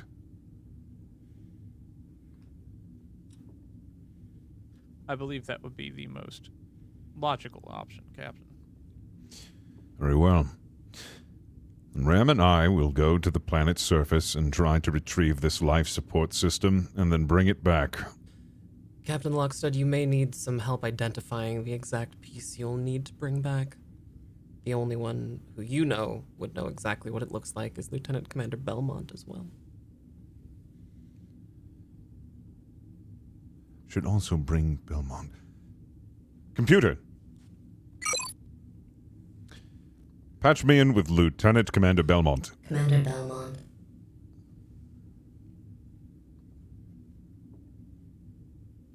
Are things less on fire in the engineering room, Belmont? Things are holding, but they're not great. Oh, we've patched up a few things, Captain, but we're still hanging on. Very well. I want you to report to the holding cells immediately to rendezvous with Ram and myself. We are going to the planet's surface. We are going to be borrowing a Klingon life support system. Right. That's wonderful. Klingons usually don't lend things out. I'm on my way. Does Belmont actually think that? I have no idea. I've been like in Jeffrey's tubes and engineering, running back and forth for my life. Belmont doesn't even know that Rom's around. No, I don't know. I don't I was even gonna think be surprised. Well, I don't know Belmont if I know the Klingons are even towing us right now. I have no idea. Belmont walks through the door into the brig and sees the four of you. Oh yeah, I should have mentioned that we have a passenger that looks well. This is. I'll let him introduce himself. Special Operative Rom. Do you have magnets in your feet? Oh, yes, absolutely. Okay. Yeah. See, Ram. Yeah. Why is he behind? I don't understand. Proves nothing. Rom will show off by walking up the side of the cell onto the roof of it. Yeah. See, you could do that whenever you like. And I have other ideas too. However, Superior model. what's going on, Captain? I seem to be out of the loop. Well, long story short, this is Ram's arrogant brother, and we are going to the planet's surface to request a life support system. We have little time, so he will be instructing us as to where to get it and what we're looking for. So, time You'll is Klingons up. also just need tell to us that? borrow. I'm Can sorry. The Klingons just tell us where it is. When I say borrow, I mean we have the intention of giving it back once we have no further use for it. Belmont, we're stealing it. Ah. It's going to be a laugh riot. Mm-hmm. Okay. Well. Hi, Captain. What do you need me to do? Accompany me. We need a few systems. So we're going to have the pick of the litter when it comes to the Klingon equipment. So I needed somebody to identify that equipment that we will need to get life support systems back up and operational for the ship. That's why you're coming along. Right. Very well. Shouldn't waste any time. I dare say we should bring... No, we're not bringing Class 2 Faith. Just bring with you what you have, and we'll set forth immediately when everyone's ready. You're going to need me to show you to your chariot for this stealthy little venture. Cargo Bay 2, I believe. Very well. Commander Herrick, just accompany with security detail, just in case. Yes, Cap. All right, so you all make your way to Cargo Bay 2. The Cargo Bay doors open with a huge hiss. Inside, you see an empty cargo bay. What are we looking for exactly, Rum? Wouldn't it be funny if I snapped one of your necks right now and took control of the ship? I'm kidding, but I could. No, look up. Humans never think to look up. There's nothing on the ceiling, but Rom is walking up the wall casually, explaining as he goes. When Rom gets to a certain point, I'm just gonna put a hand out, and the kind of cloak field of a ship will shimmer, lampreyed onto the top of the cargo bay. It is a sleek, black vessel, reminiscent of something Starfleet may design. However, it is clearly built for stealth. It is cloaked, which is something the Federation is not legally allowed to do. This raises many questions to your validity of being a part of Starfleet. I hope you understand that, Rom. I think you'll find that that is the most valid thing I've told you all day. We're taking that? Evidently, yes, we are. Borrowing. Rom, you managed to bring the ship down and land it safely, expertly, on the floor of the cargo bay 2. The doors Flip it open. around. Silently, the doors Classically open. dangerous. There's no hiss of atmosphere. There's no visual of smoke or any kind of atmosphere leaving the ship. It is incredibly silent. It makes no noise whatsoever. I'll be damned if Starfleet makes this. You would be surprised what Starfleet is capable of, my good captain. It's not all peace talks and fun. What branch of Starfleet do you exactly represent? You do not have clearance to know anything like that, Captain. And please, what's your rank? We don't use conventional ranks where I'm from anymore, Captain. Very well. I suppose Makes it standard sound like I'm from future or something. But He's a No. time traveler. See, told you. Ego. That's for sure. You certainly are sure of yourself.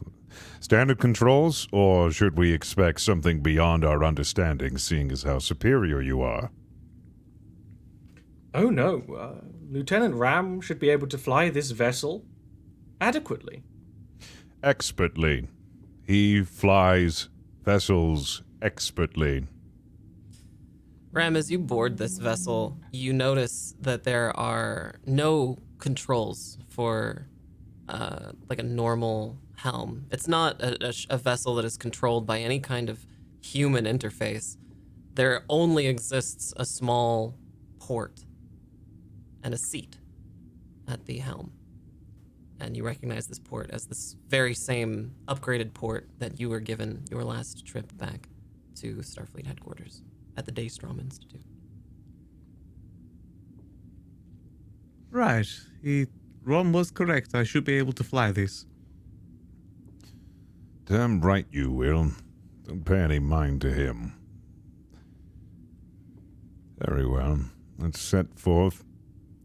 Engage the cloak, and let's proceed with caution. Right Cool. away, Captain.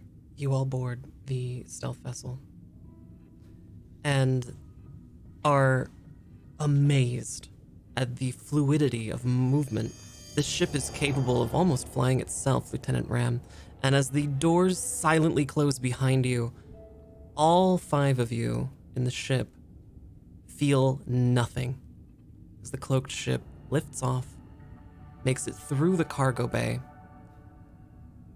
and Lieutenant Ram, your interface is not one of the Lovelace's computer. It is a different computer, a sterile one, and it speaks to you.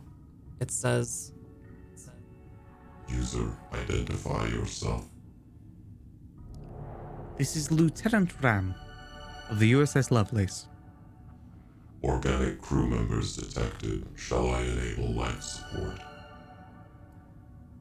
If you could. Understood. small amounts of power are diverted from the ship's main functions and given to life support, which in this case means oxygen, and that's about it. It is extremely uncomfortable for Lieutenant Commander Belmont, Captain Logstead, and pretty uncomfortable for Commander Herrick as well, to be breathing what amounts to ozone mixed with a little bit of oxygen, and to feel the intense heat of the atmosphere of this planet as you careen towards the surface at a perfect 90-degree angle straight down.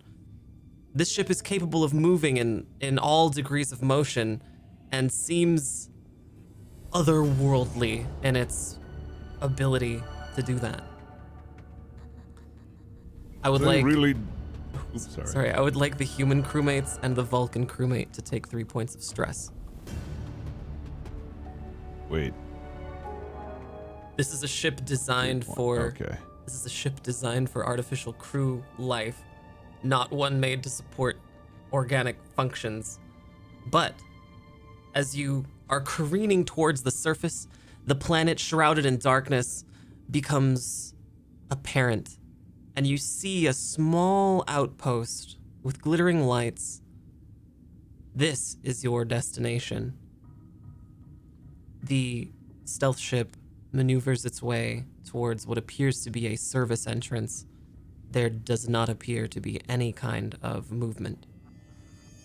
You're landed. They really didn't build this for creature comforts. They didn't build it for creatures. Yes. It's very evident.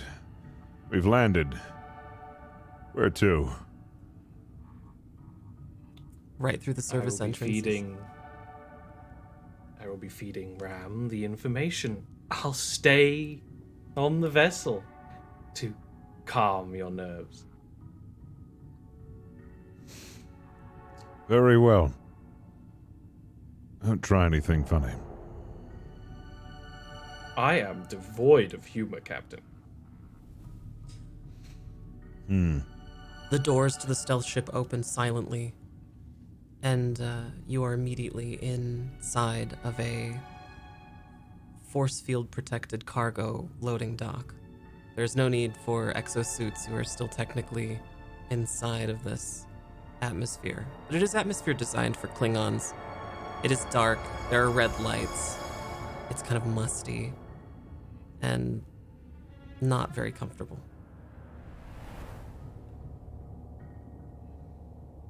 Ugh. Ram, you should be giving you the directions. We'll just follow your lead. Right, I will try my best, Captain. It's weird flying a different ship like this. You're telling me. Lieutenant Commander Belmont, could you run a scan on this ship and with your tricorder and see if you can see anything that's remotely Starfleet? Hey, are we on the outside of the ship at this point? Yeah, Like- well, you've just walked down the main door. Is the door still open? It is. Okay. Yeah, Captain, I'll give it a shot, and then I'll pull the tricorder out and run a quick scan. Your tricorder. I imagine. Sorry, go ahead. It detects nothing. No, that's not Hey. surprising. I was gonna say, imagine Herrick is staying with Rom in the ship, right? Was Ron back on the Lovelace, though? I thought... I was described on the ship. Yeah. Rom's with. You know. But, you know. Under so- guidance. Okay, so Rom's with us Mhm. at the... Okay. Everyone's in the ship. Everybody's walked down the main back door into this cargo bay, in this Klingon cargo bay. Except for, you said Rom and Herrick want to stay aboard the vessel. Yeah. All right. It's up to Herrick, but Rom suggests it because he of course. understands. You could choose Yeah. to do that, Commander Herrick, if you'd like. It would leave your away team without a security officer. Well, initially I thought Herrick and Rom were staying on the Lovelace, so the fact we're down here anyway is kind of okay. But no, Herrick will actually will stay on the ship, the craft with Rom. I mean, Don't want to get us confused. yeah. All right. So, Captain, Lieutenant Commander Belmont, Lieutenant Ram. Yeah, there's nothing there, Captain. I think I would get more readings from a rock than what I'm getting from the ship. They really did build this for stealth. Very well. Well, let's venture forth find what we need, and then get out of here. We shouldn't stay any longer than we need. Right. As you walk through this cargo bay, you notice there is one service entrance door you can walk through. It is open. Leads to a corridor. Suppose... Oh, sorry, go ahead. Oh, I was just about to say, I suppose this is the right way, then. While we're walking, I'm going to scan for life signs within our vicinity. Sure, you detect a few life signs about 200 meters to your 9 o'clock position. Right, okay. So I'll relay this to the captain and be like, I'm not sure the direction we're supposed to go, but there are life signs in that direction, Captain. Pointing out. Well, let's try our best to avoid them and stealth about them.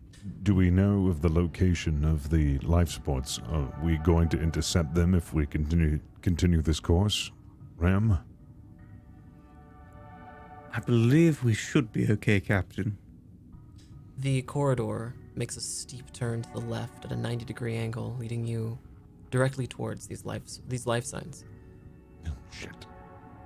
It is the only way through this corridor. I may have been wrong, Captain. All right. At the end of this long corridor, you come to a door. It is not like any Klingon door you have seen. It is large and some sort of alloy. There's an access panel written in Klingon, but not like one you're familiar with. There also appears to be a port that looks strikingly similar to the one Lieutenant Ram used to fly the vessel. Ram, see if you can't use this port in. Maybe we might be able to use it to make a distraction. You didn't patch ROM into your, comm badge, system. But ROM's gonna talk into your comm badges, using his tinkering, well, Ram, just plug yourself in and go wild. Captain, should I? He seems pretty excited for me to do it. That's a little bit worrying. It is, but I'm not sure if it's... We need to get through this corridor, so... Anything that won't cause too much trouble. Maybe set an alarm off someplace else, or not even that. Maybe just activate fire suppression systems in a room elsewhere. I can give it my best shot. Ram will unplug the cable from the back of his neck and then plug it into the port. Sure, nothing happens. Hold on. Let me try this again. Ram would unplug it, then plug it back in. Sure. Yeah. Nothing. Did you flip it? Sometimes you have to. Oh, good idea. They Ram just blow pulls on it out too. the port, blows on it, turns it upside down, then plugs it back in. The hairline tendrils that form the activation side of this plug unit that you have in the back of your neck are straining under the effort, and you still receive no kind of signal from it. Ram, you recognize this to be a lack of security protocol embedded in Lieutenant Ram's firmware. Oh no, performance anxiety. I think you might need a superiorly designed security dongle, which I have. My dongle is longer, sturdier, gold-plated. Man's got a robust dongle. If you got it, flaunt it, right? What I'm saying is that he's got a big shipping, overcompensating and whatnot. Boy, you sound real pissy.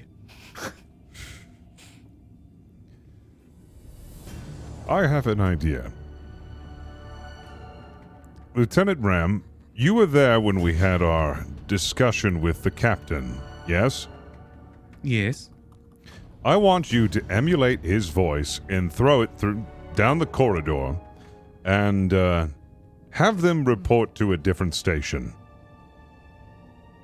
Is that something Ram can do? No.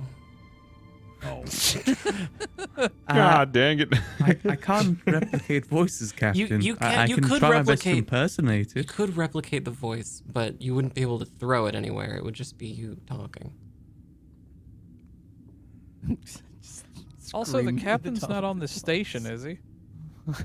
Yeah, but the Klingons don't know that. Or do Wait, they? no, Who I am knows? on the station. Didn't I go? No, the Klingon captain's no, not. the Klingon Klingon captain. captain. Still in orbit. Oh. Oh, you never know. I hate to say it, Captain, but we may need Rom.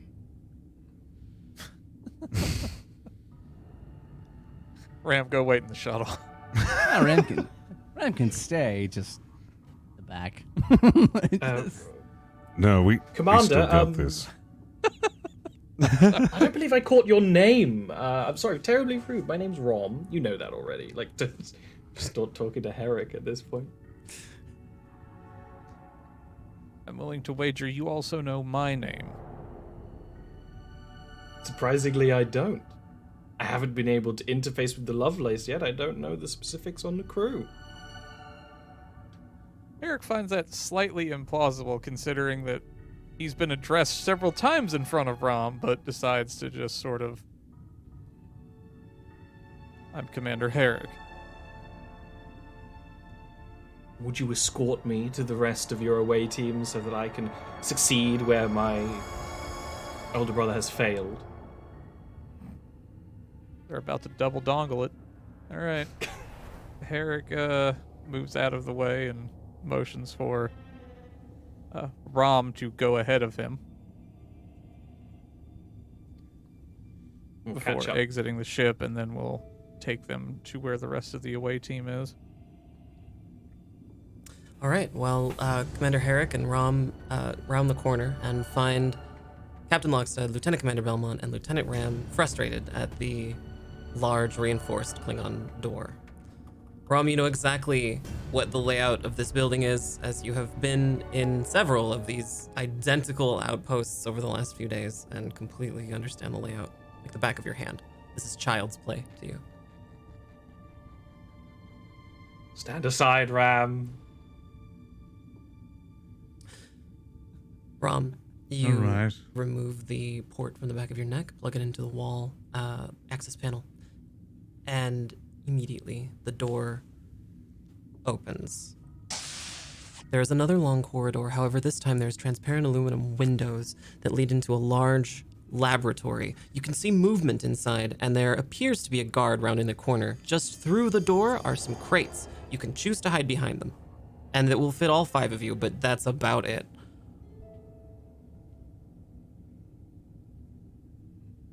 Captain?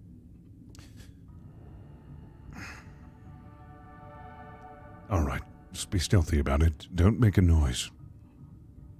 Proceed. Okay, everybody's hiding behind the crates. Rom, Now what? you just sort of smile at everyone and blink your eyes, and your entire body becomes slowly translucent.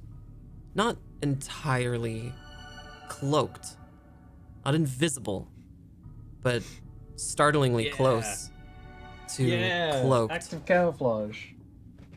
Show off. Superior. Ram, I think you should get one of those. Ram doesn't need one of those. I want one of those. Ram is excellent how he is. Commander Herrick, Thank you, Captain. you're Welcome. looking through the transparent aluminum, and you can see a laboratory. There are several Klingon scientists and also several small aliens moving about in pairs and sort of communicating to each other in a strange language. Your Vulcan hearing is able to detect the sounds of this language, but you are not able to identify what type of language it is or what they're saying. But you know that they are distressed.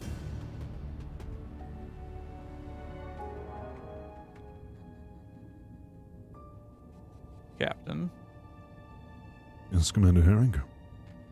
though I cannot say for certain, whatever is going on in that room seems distressing for at least part of its occupants. Captain, you look through the windows and see the exact same thing. Yes, I wonder what is going on. Is there anything else I can deduce from that? You recognize the species as binars, small, extraordinarily alien-looking creatures who live in pairs, communicate through a language that is not really perceptible to other humanoids. And these particular binars appear to be working hurriedly, frantically, and are clearly distressed about what they are working on. You also have identified a path further into the laboratory. One that, Rom, you know will lead to the life support systems. Additionally, your secondary objective, or primary objective. Yeah, additional question. Did the other bases have binars in as well, or just this one? Just this one. Yeah, like, Rom is clearly interested about that, and because he's kind of cloaked, he'll get a little close, Sure. and then just sort of motion the direction Rom, they if you need want to go. sneak into this laboratory to identify what they're working on.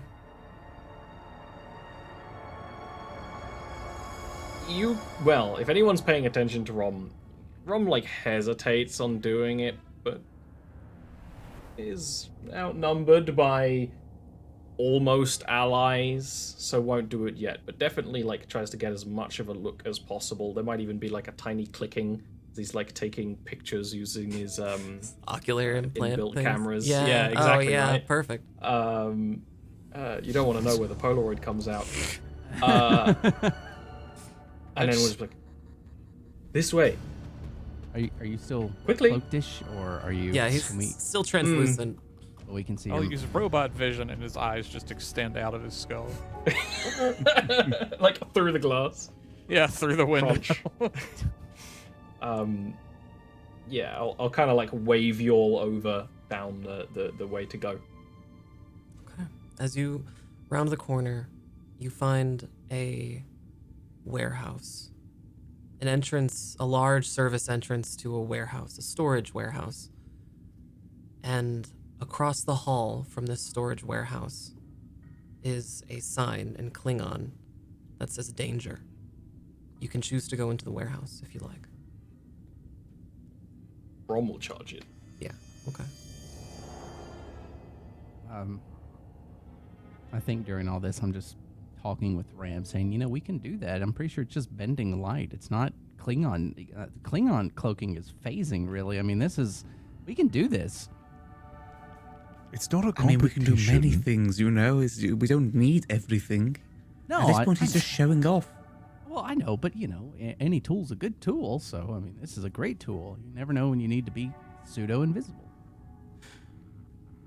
As the crew makes their way into the warehouse, the infrared light emitted from Rom is illuminated to a greater degree, and you can all sort of bathe in a small degree of red light. As you walk through the giant stacks of what appear to be Klingon medical equipment, you come across another wall of transparent aluminum. But it's dark on the other side of this room. I bet you're as curious as I about why these Klingons need all this medical equipment on one uninhabited planet. I'm sure you're going to tell us. I only Smugly. have ideas I'd rather prefer to see, Captain, if you'd allow me. Proceed. Lieutenant Commander Belmont, you spy at a distance of maybe a football field what could possibly be a life support system. It's rather large. It would take 2 of you to carry, or 1 ram maybe. Right. And you see that. And Rom, you walk closer up to the transparent aluminum, and you find an access panel, and you can choose to turn on the lights if you like. Yeah, Rom's got the act for theatrics. He's going to turn on the lights inside the lab in front of him. Of course he is. All of you stop as the lights inside this enormous 2-story wall of transparent aluminum are slowly brought up into a bright red flare.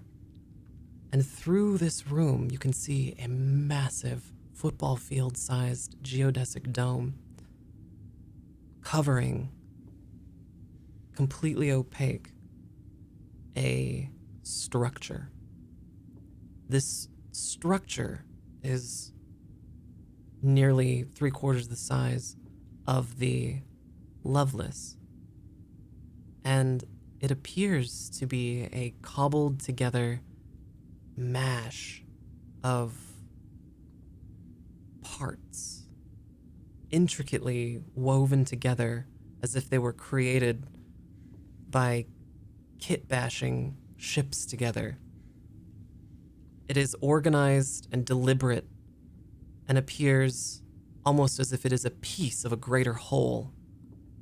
The structure is smooth on 4 sides and represents what could be construed as the corner of a great cube.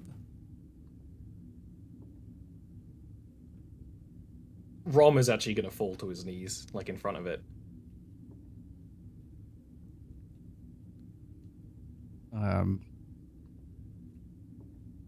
What Rom?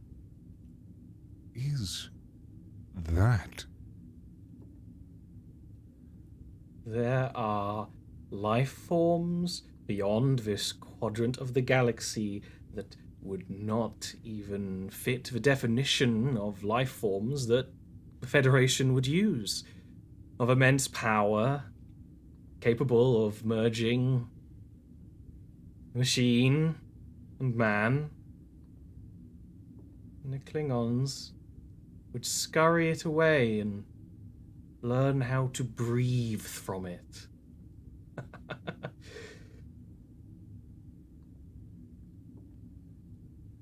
I do not understand, nor do we have the time to understand.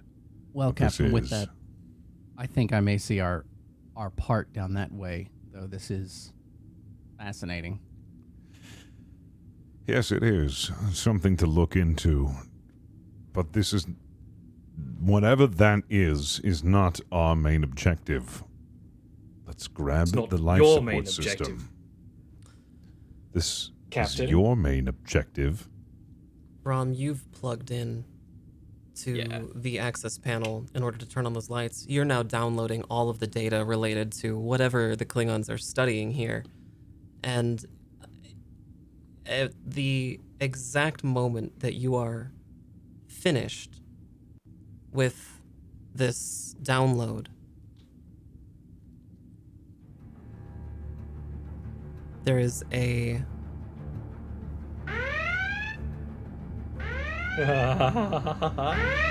Oh. angry Klingon voices appear over the intercom system, and the station is now in red alert. You may want to hurry, Captain. Yeah, that's definitely not them saying, "Oh, great, you made it. Let's have tea." Nope, let's grab the life support system and let's go. The universal translator is picking up every other word of the Klingon language, but you're stringing it together fairly well, and it's saying something like, Evacuation in progress. Evacuation in progress. Experiment countdown at 1 minute.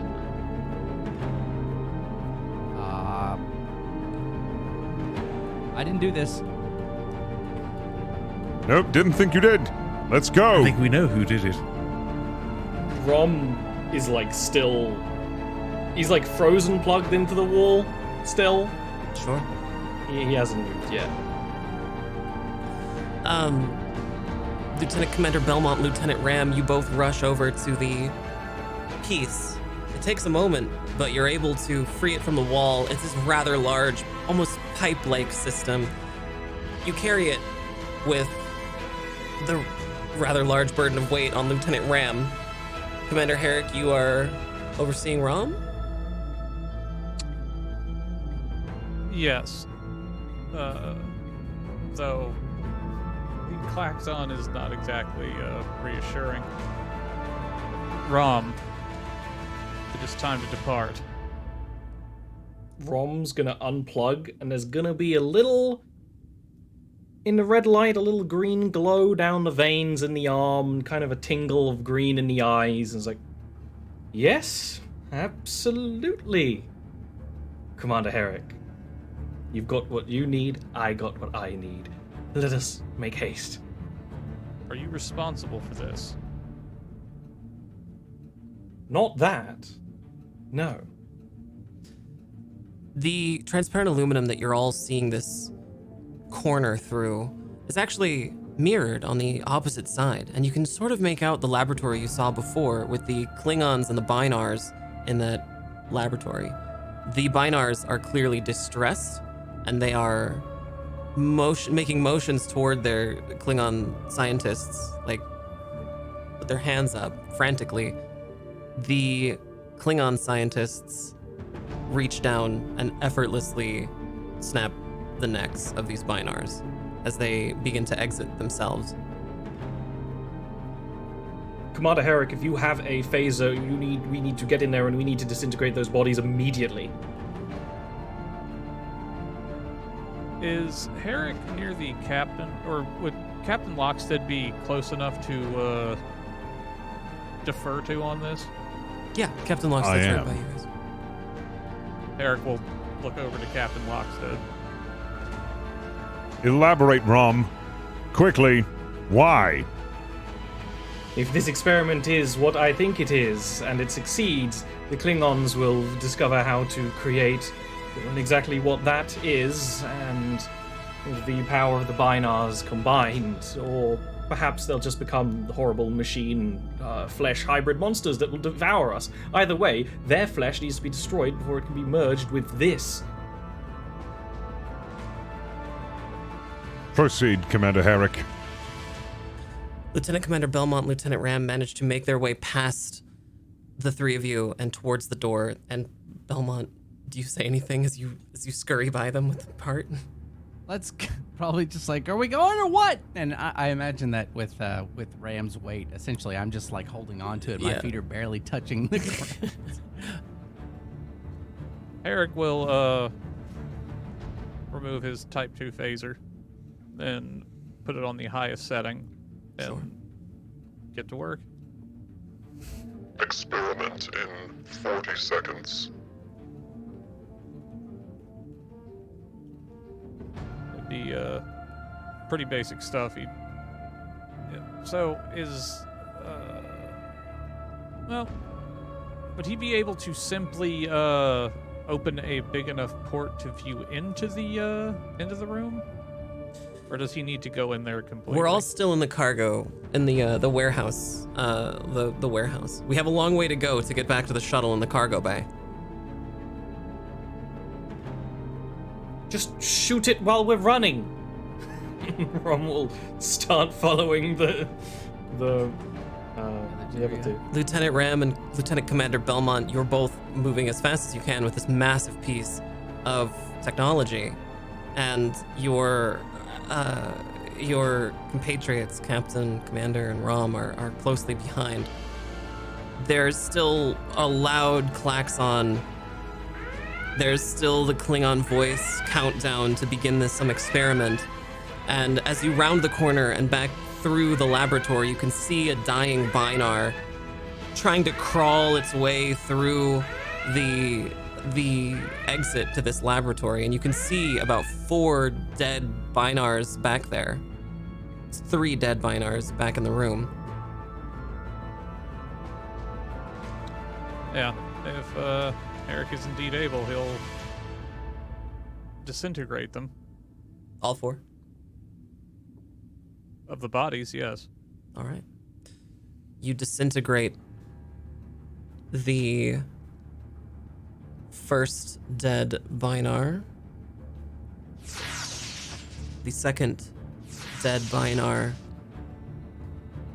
the third dead Binar, and the fourth Binar that's crawling out of the door looks up at you and manages to say something in the Binar language that is indecipherable to any other person before it succumbs to its injuries, and you disintegrate it as well. Experiment in 10 seconds. Yeah, and Eric's moving. Double time it, team! Lieutenant Commander Belmont, as you're rushing past this laboratory, you can see into this room through the transparent aluminum, and you notice there's, on a pedestal, a large force field around some small piece of technology, some component that you don't recognize. It doesn't seem like it would fit anywhere, and you're not familiar with it. But you see the force field drop around it as you scurry past through the corridor into the cargo bay. All of you make it into the cargo bay, and you're running towards the ship. Beginning Experiment. all of your gear, your phasers, your comm badges, everything is immediately sucked down to the ground through this incredible force. Your fastenings, your pips, all of the pieces of metal on all of your bodies are immediately drawn to the ground. Lieutenant Commander Belmont and Lieutenant Ram, you manage to get onto the vessel just before this happens. Lieutenant Ram, you are standing on the platform just at the base of the ship. And Ram, you are stuck in place. Magnetic boots. Yeah. Rom is gonna be pulling as hard as he can to try and move, but he kind of knows it's fruitless now that it's moving.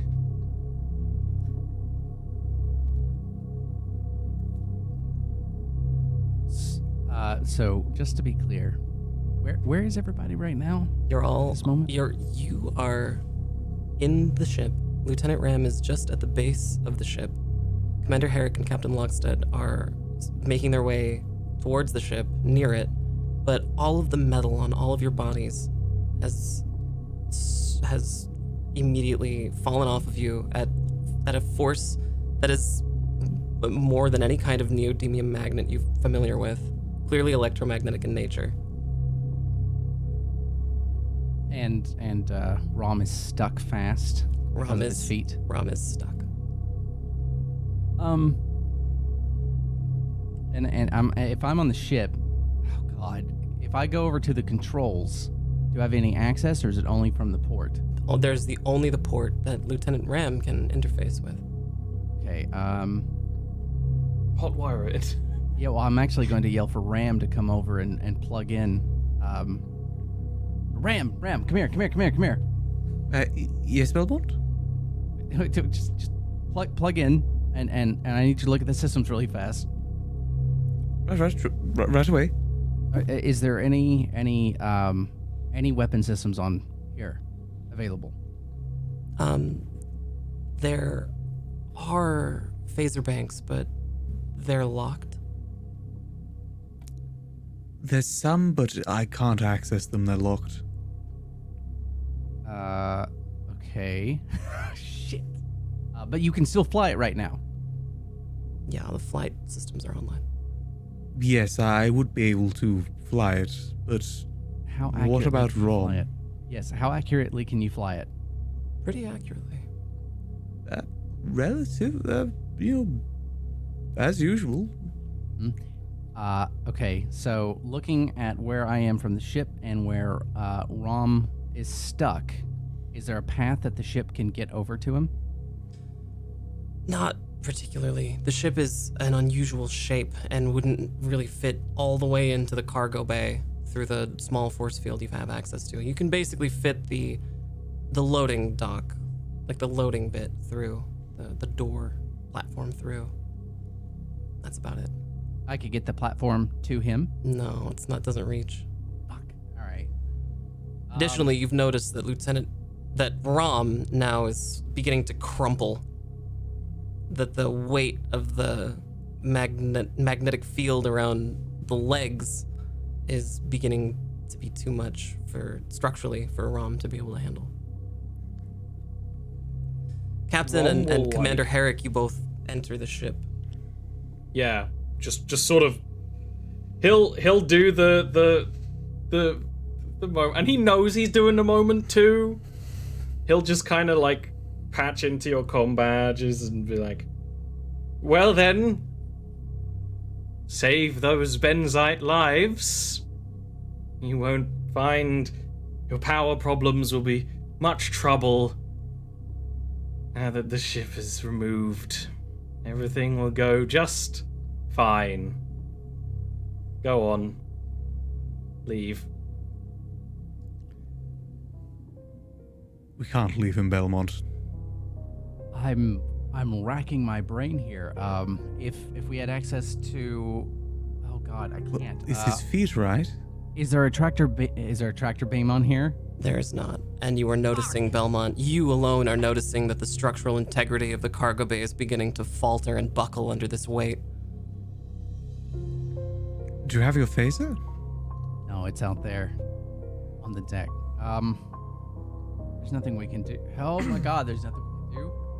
Is there anything I can do? Is Take there his anything I legs off at the see? knee.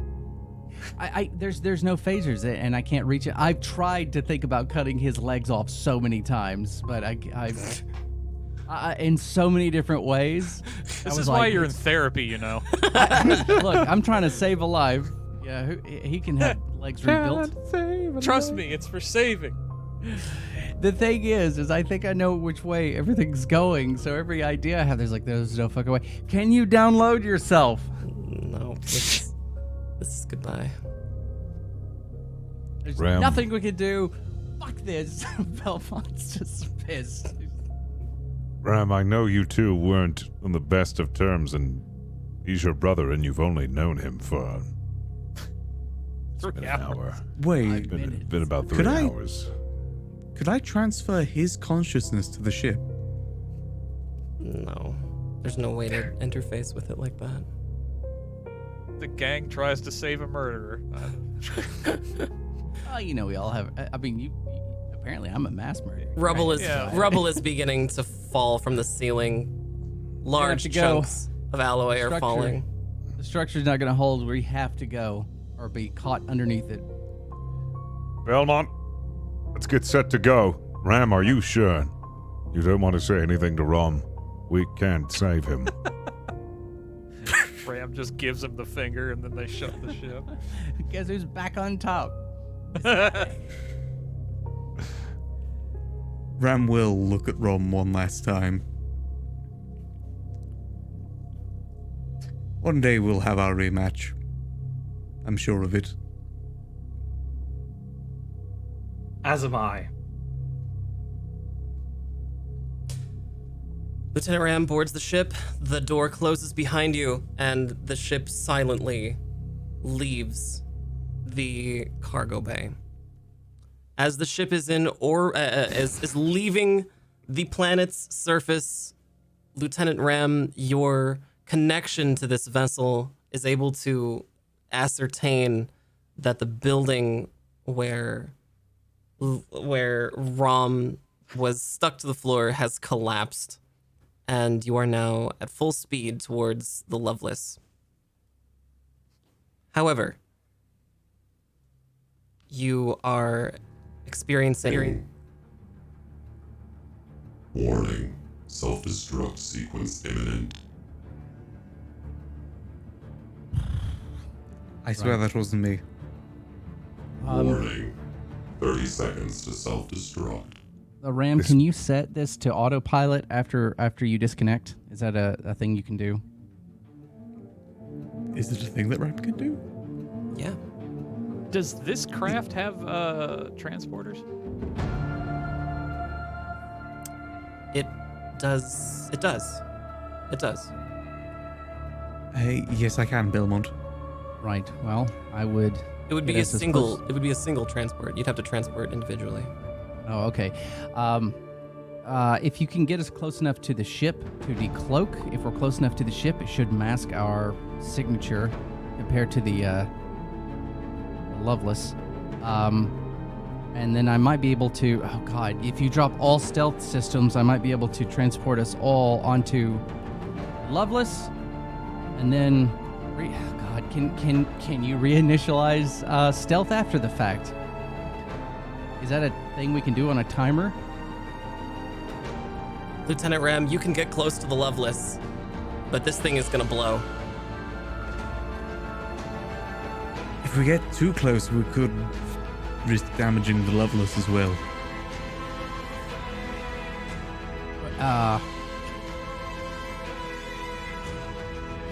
Captain? Thoughts?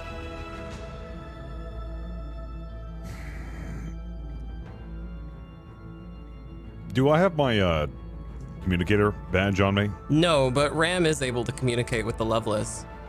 Does the Lovelace, correct me if I'm wrong, do they have the ability to transport, or is our power still Power's still down? out. Lieutenant Ram, you suspect that perhaps you could have enough time to get into the cargo bay, throw everyone out of the ship, and then pilot the ship away far enough from the Loveless to where it would explode, but not damage the Loveless. Oh. Yeah. Right. Could do that, take the ship out, then use its teleporter to beam himself back onto the Loveless cargo hold. That is possible. That's right. So this is a risky play, but I could quickly drop you guys off inside the cargo hold. Fly as far away as I can, then transport myself back. Destruction in Uh-oh. Hair hits a panel. Captain, what do you say? It's the only option we got. Let's do it. Let's give it a shot. So, real fast, Rom said that once the ship is away from our ship, then we won't have as many issues. However, I have to assume that the life support piece that we have, we still need. Okay, we're all going to have to carry this together. It's really heavy, especially if Ram's going to be flying out. Ram, go Don't ahead and worry. make me a roll, a control and con roll. Complication of 3, task roll 2.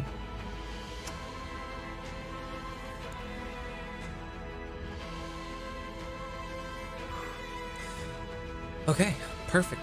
You managed to effortlessly swing the back end of this stealth ship into the cargo hold. The back doors open, and Lieutenant Commander Belmont and Captain Lockstead, Commander Herrick, you all carry the life support systems, yeah?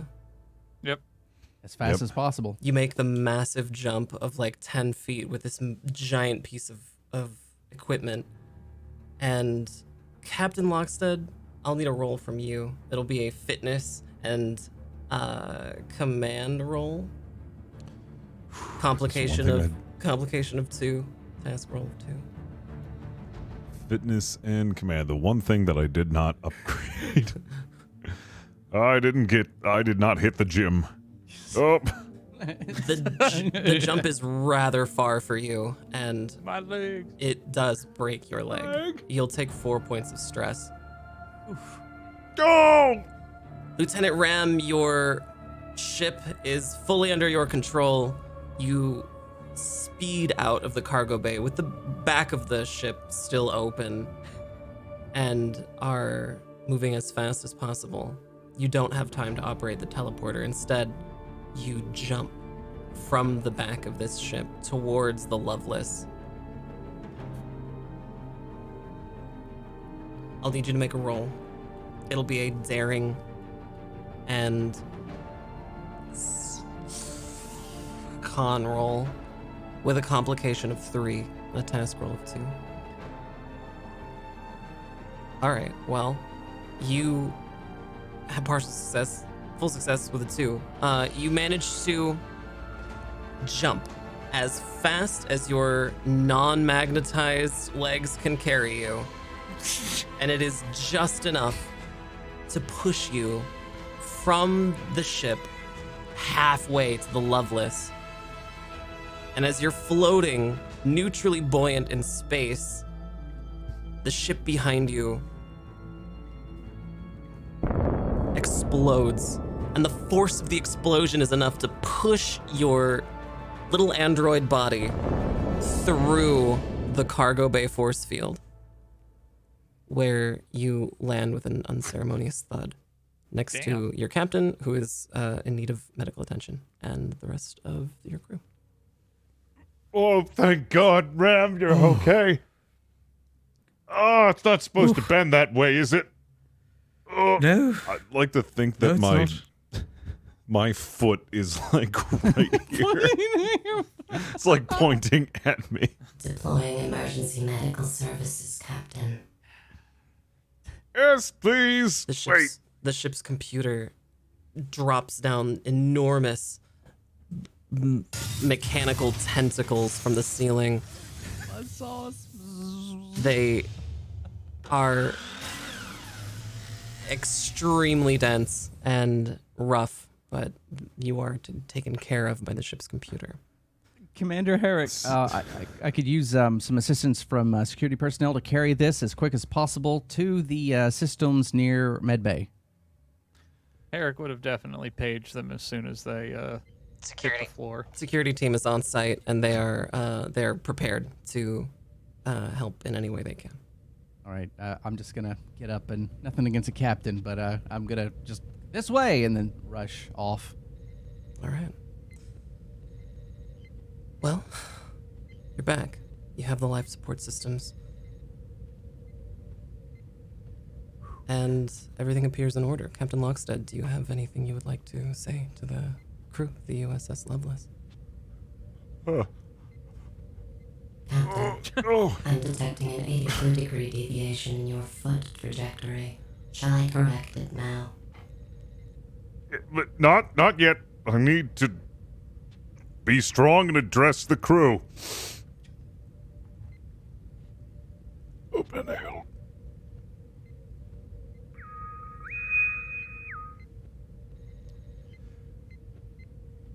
This is Captain Eugene Lockstead.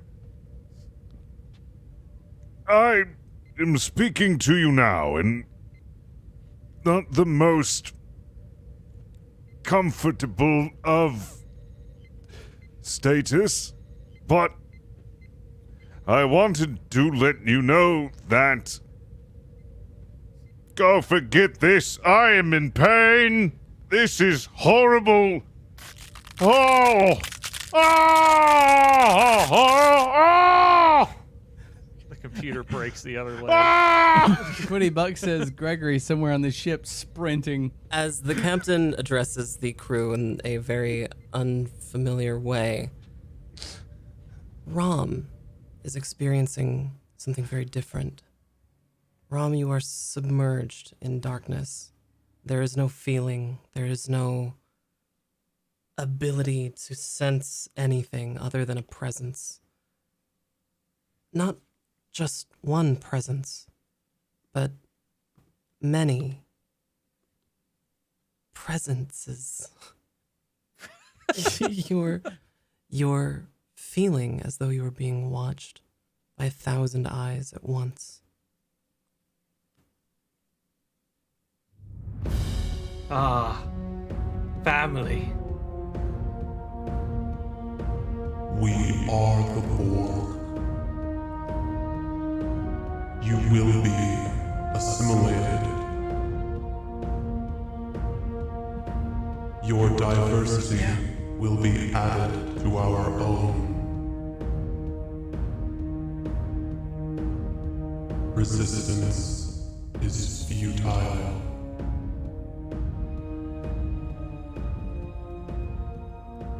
By all means, sign me up.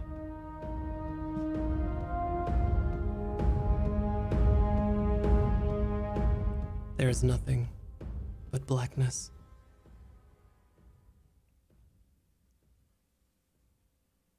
Well done, crew! Nobody did a genocide this time.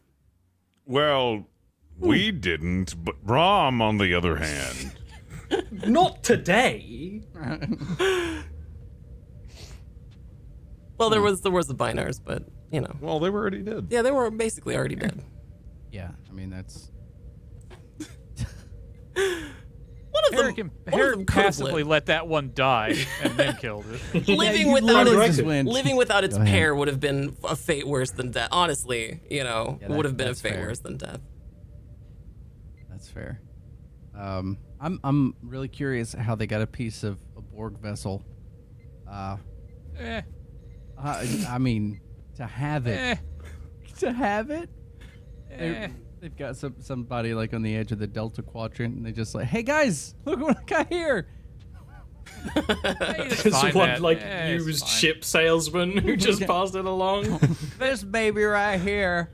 They literally found a whole ship on a planet once, just chilling out cool. So No, that's you fair. know, Yeah, that's great. The Klingon Empire is pretty big too. It's bigger than the Federation, and it extends much further away from the core worlds. You know.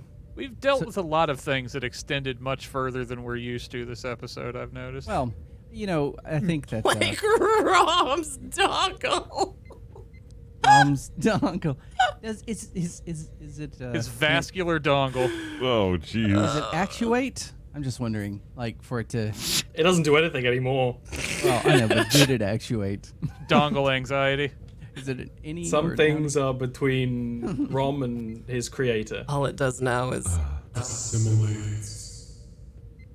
You know. Oh yeah, assimilation dongle. Plug it in the back of people's neck. Turn them into Borg. Assimilate. I'm ready for season 2. There were Dong simulation. Aw. there were so many situations where Belmont had ideas, but he was stuck in a fucking Jeffries tube. So I was just sitting here. I was like, oh no. I have no idea. Any, and not to say they would have worked, because they're like, oh, the life support's going down. I was like, can I I mean, heated air is just. It's molecules, it's matter. You can transport that. And I was like trying to think, can I fucking? But there's no communications, and 2, I'm sure the power wouldn't have been able to do it. But it was just one of those situations. It was so great to be like, Belmont, we're gonna get some shit from the Klingons. Oh, really? That's great. That's so nice. It's so perfect for Belmont too. Just like super. Oh, gee Willikers. All right. That sounds super cool. Do it. Already picturing the scenario. Can we have some stuff from you? Sure, that's fine. Thanks, guys. You're the best. Come back anytime. Yeah, we did like. There's like still that whole ship that's just like sitting in front of us though. The Right? Klingon bird of prey. Yeah. The Yeah. thing is, with we're gonna get to this exploded outpost, and they're gonna be like, "Wow, well, you guys couldn't have done that and let us go." I mean, it'll I mean, there literally was an do that. explosion off the side. It was of a the ship. scheduled experiment on their part. Oh, those graviton mines are rickety. You never know when they'll just go off. So I mean, that wasn't us. The experiments yielded some weird results. A crushed android and a bunch of Federation stuff all over the floor. I would have. We've generated comm badges. No, it'd just be base material. There'd be gold and base metals. That's all. It's fine. It's fine. We're fine. Klingons have gone too far and produced milk walkers. Oh no. But yeah, I mean, the resolution of that sort of stuff, so there would have been like a captain's log.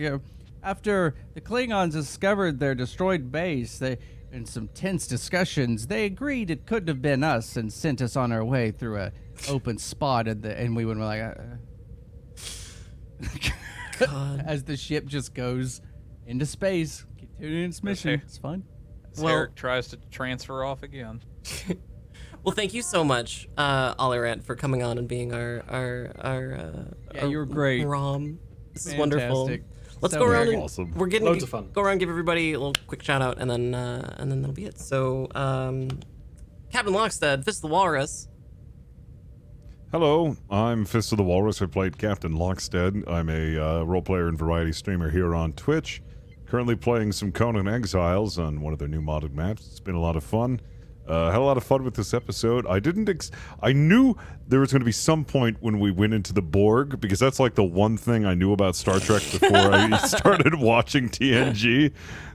That's all I know about. So it was like, every once in a while I would like get like a suspicion. It's like, maybe this is Borg activity, but I'm not like quite sure like what Borg activity would be. Points. There've been a couple points that could have been Borg. Yeah. Yeah. Yeah, I sure. was always like waiting, like this is gonna be it. I was not expecting this to be the episode where we did Borg, but I'm really glad that we did it. It's so cool. Awesome. Well, thank you so much, Fist. Next up, Lock the Raven. I'm just giving you a chance to say what else you might want to say before I start. Okay. I'm Lock the Lock is Raven. also on our Friday show. Yeah, I'm done. Aaron Black. No, come on. You gotta go Lock back. the Raven. No! Aaron wants. Aaron Black. She wants me to yell. She likes this. I do. My name is Lock the Raven. I stream. from Fuck time off, to Aaron. time. Say your stuff. He wrote a book. I'm also on a Friday show. Next person, Inovan. It's called Doom Lore. It's 40k universe, of which I play a insert character here. So sweaty. No, I'm not gonna go until Luck goes. There's no point. Well, guess we're not going then. Edovan. Am I joining this protest, or am I being a scab? You have free will. Do whatever you want. Yeah, Edovan. Do whatever you want.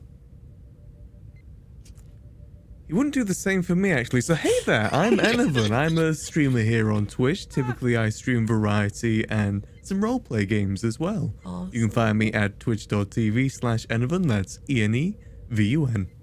Thank you so much, Edovan. Ollie.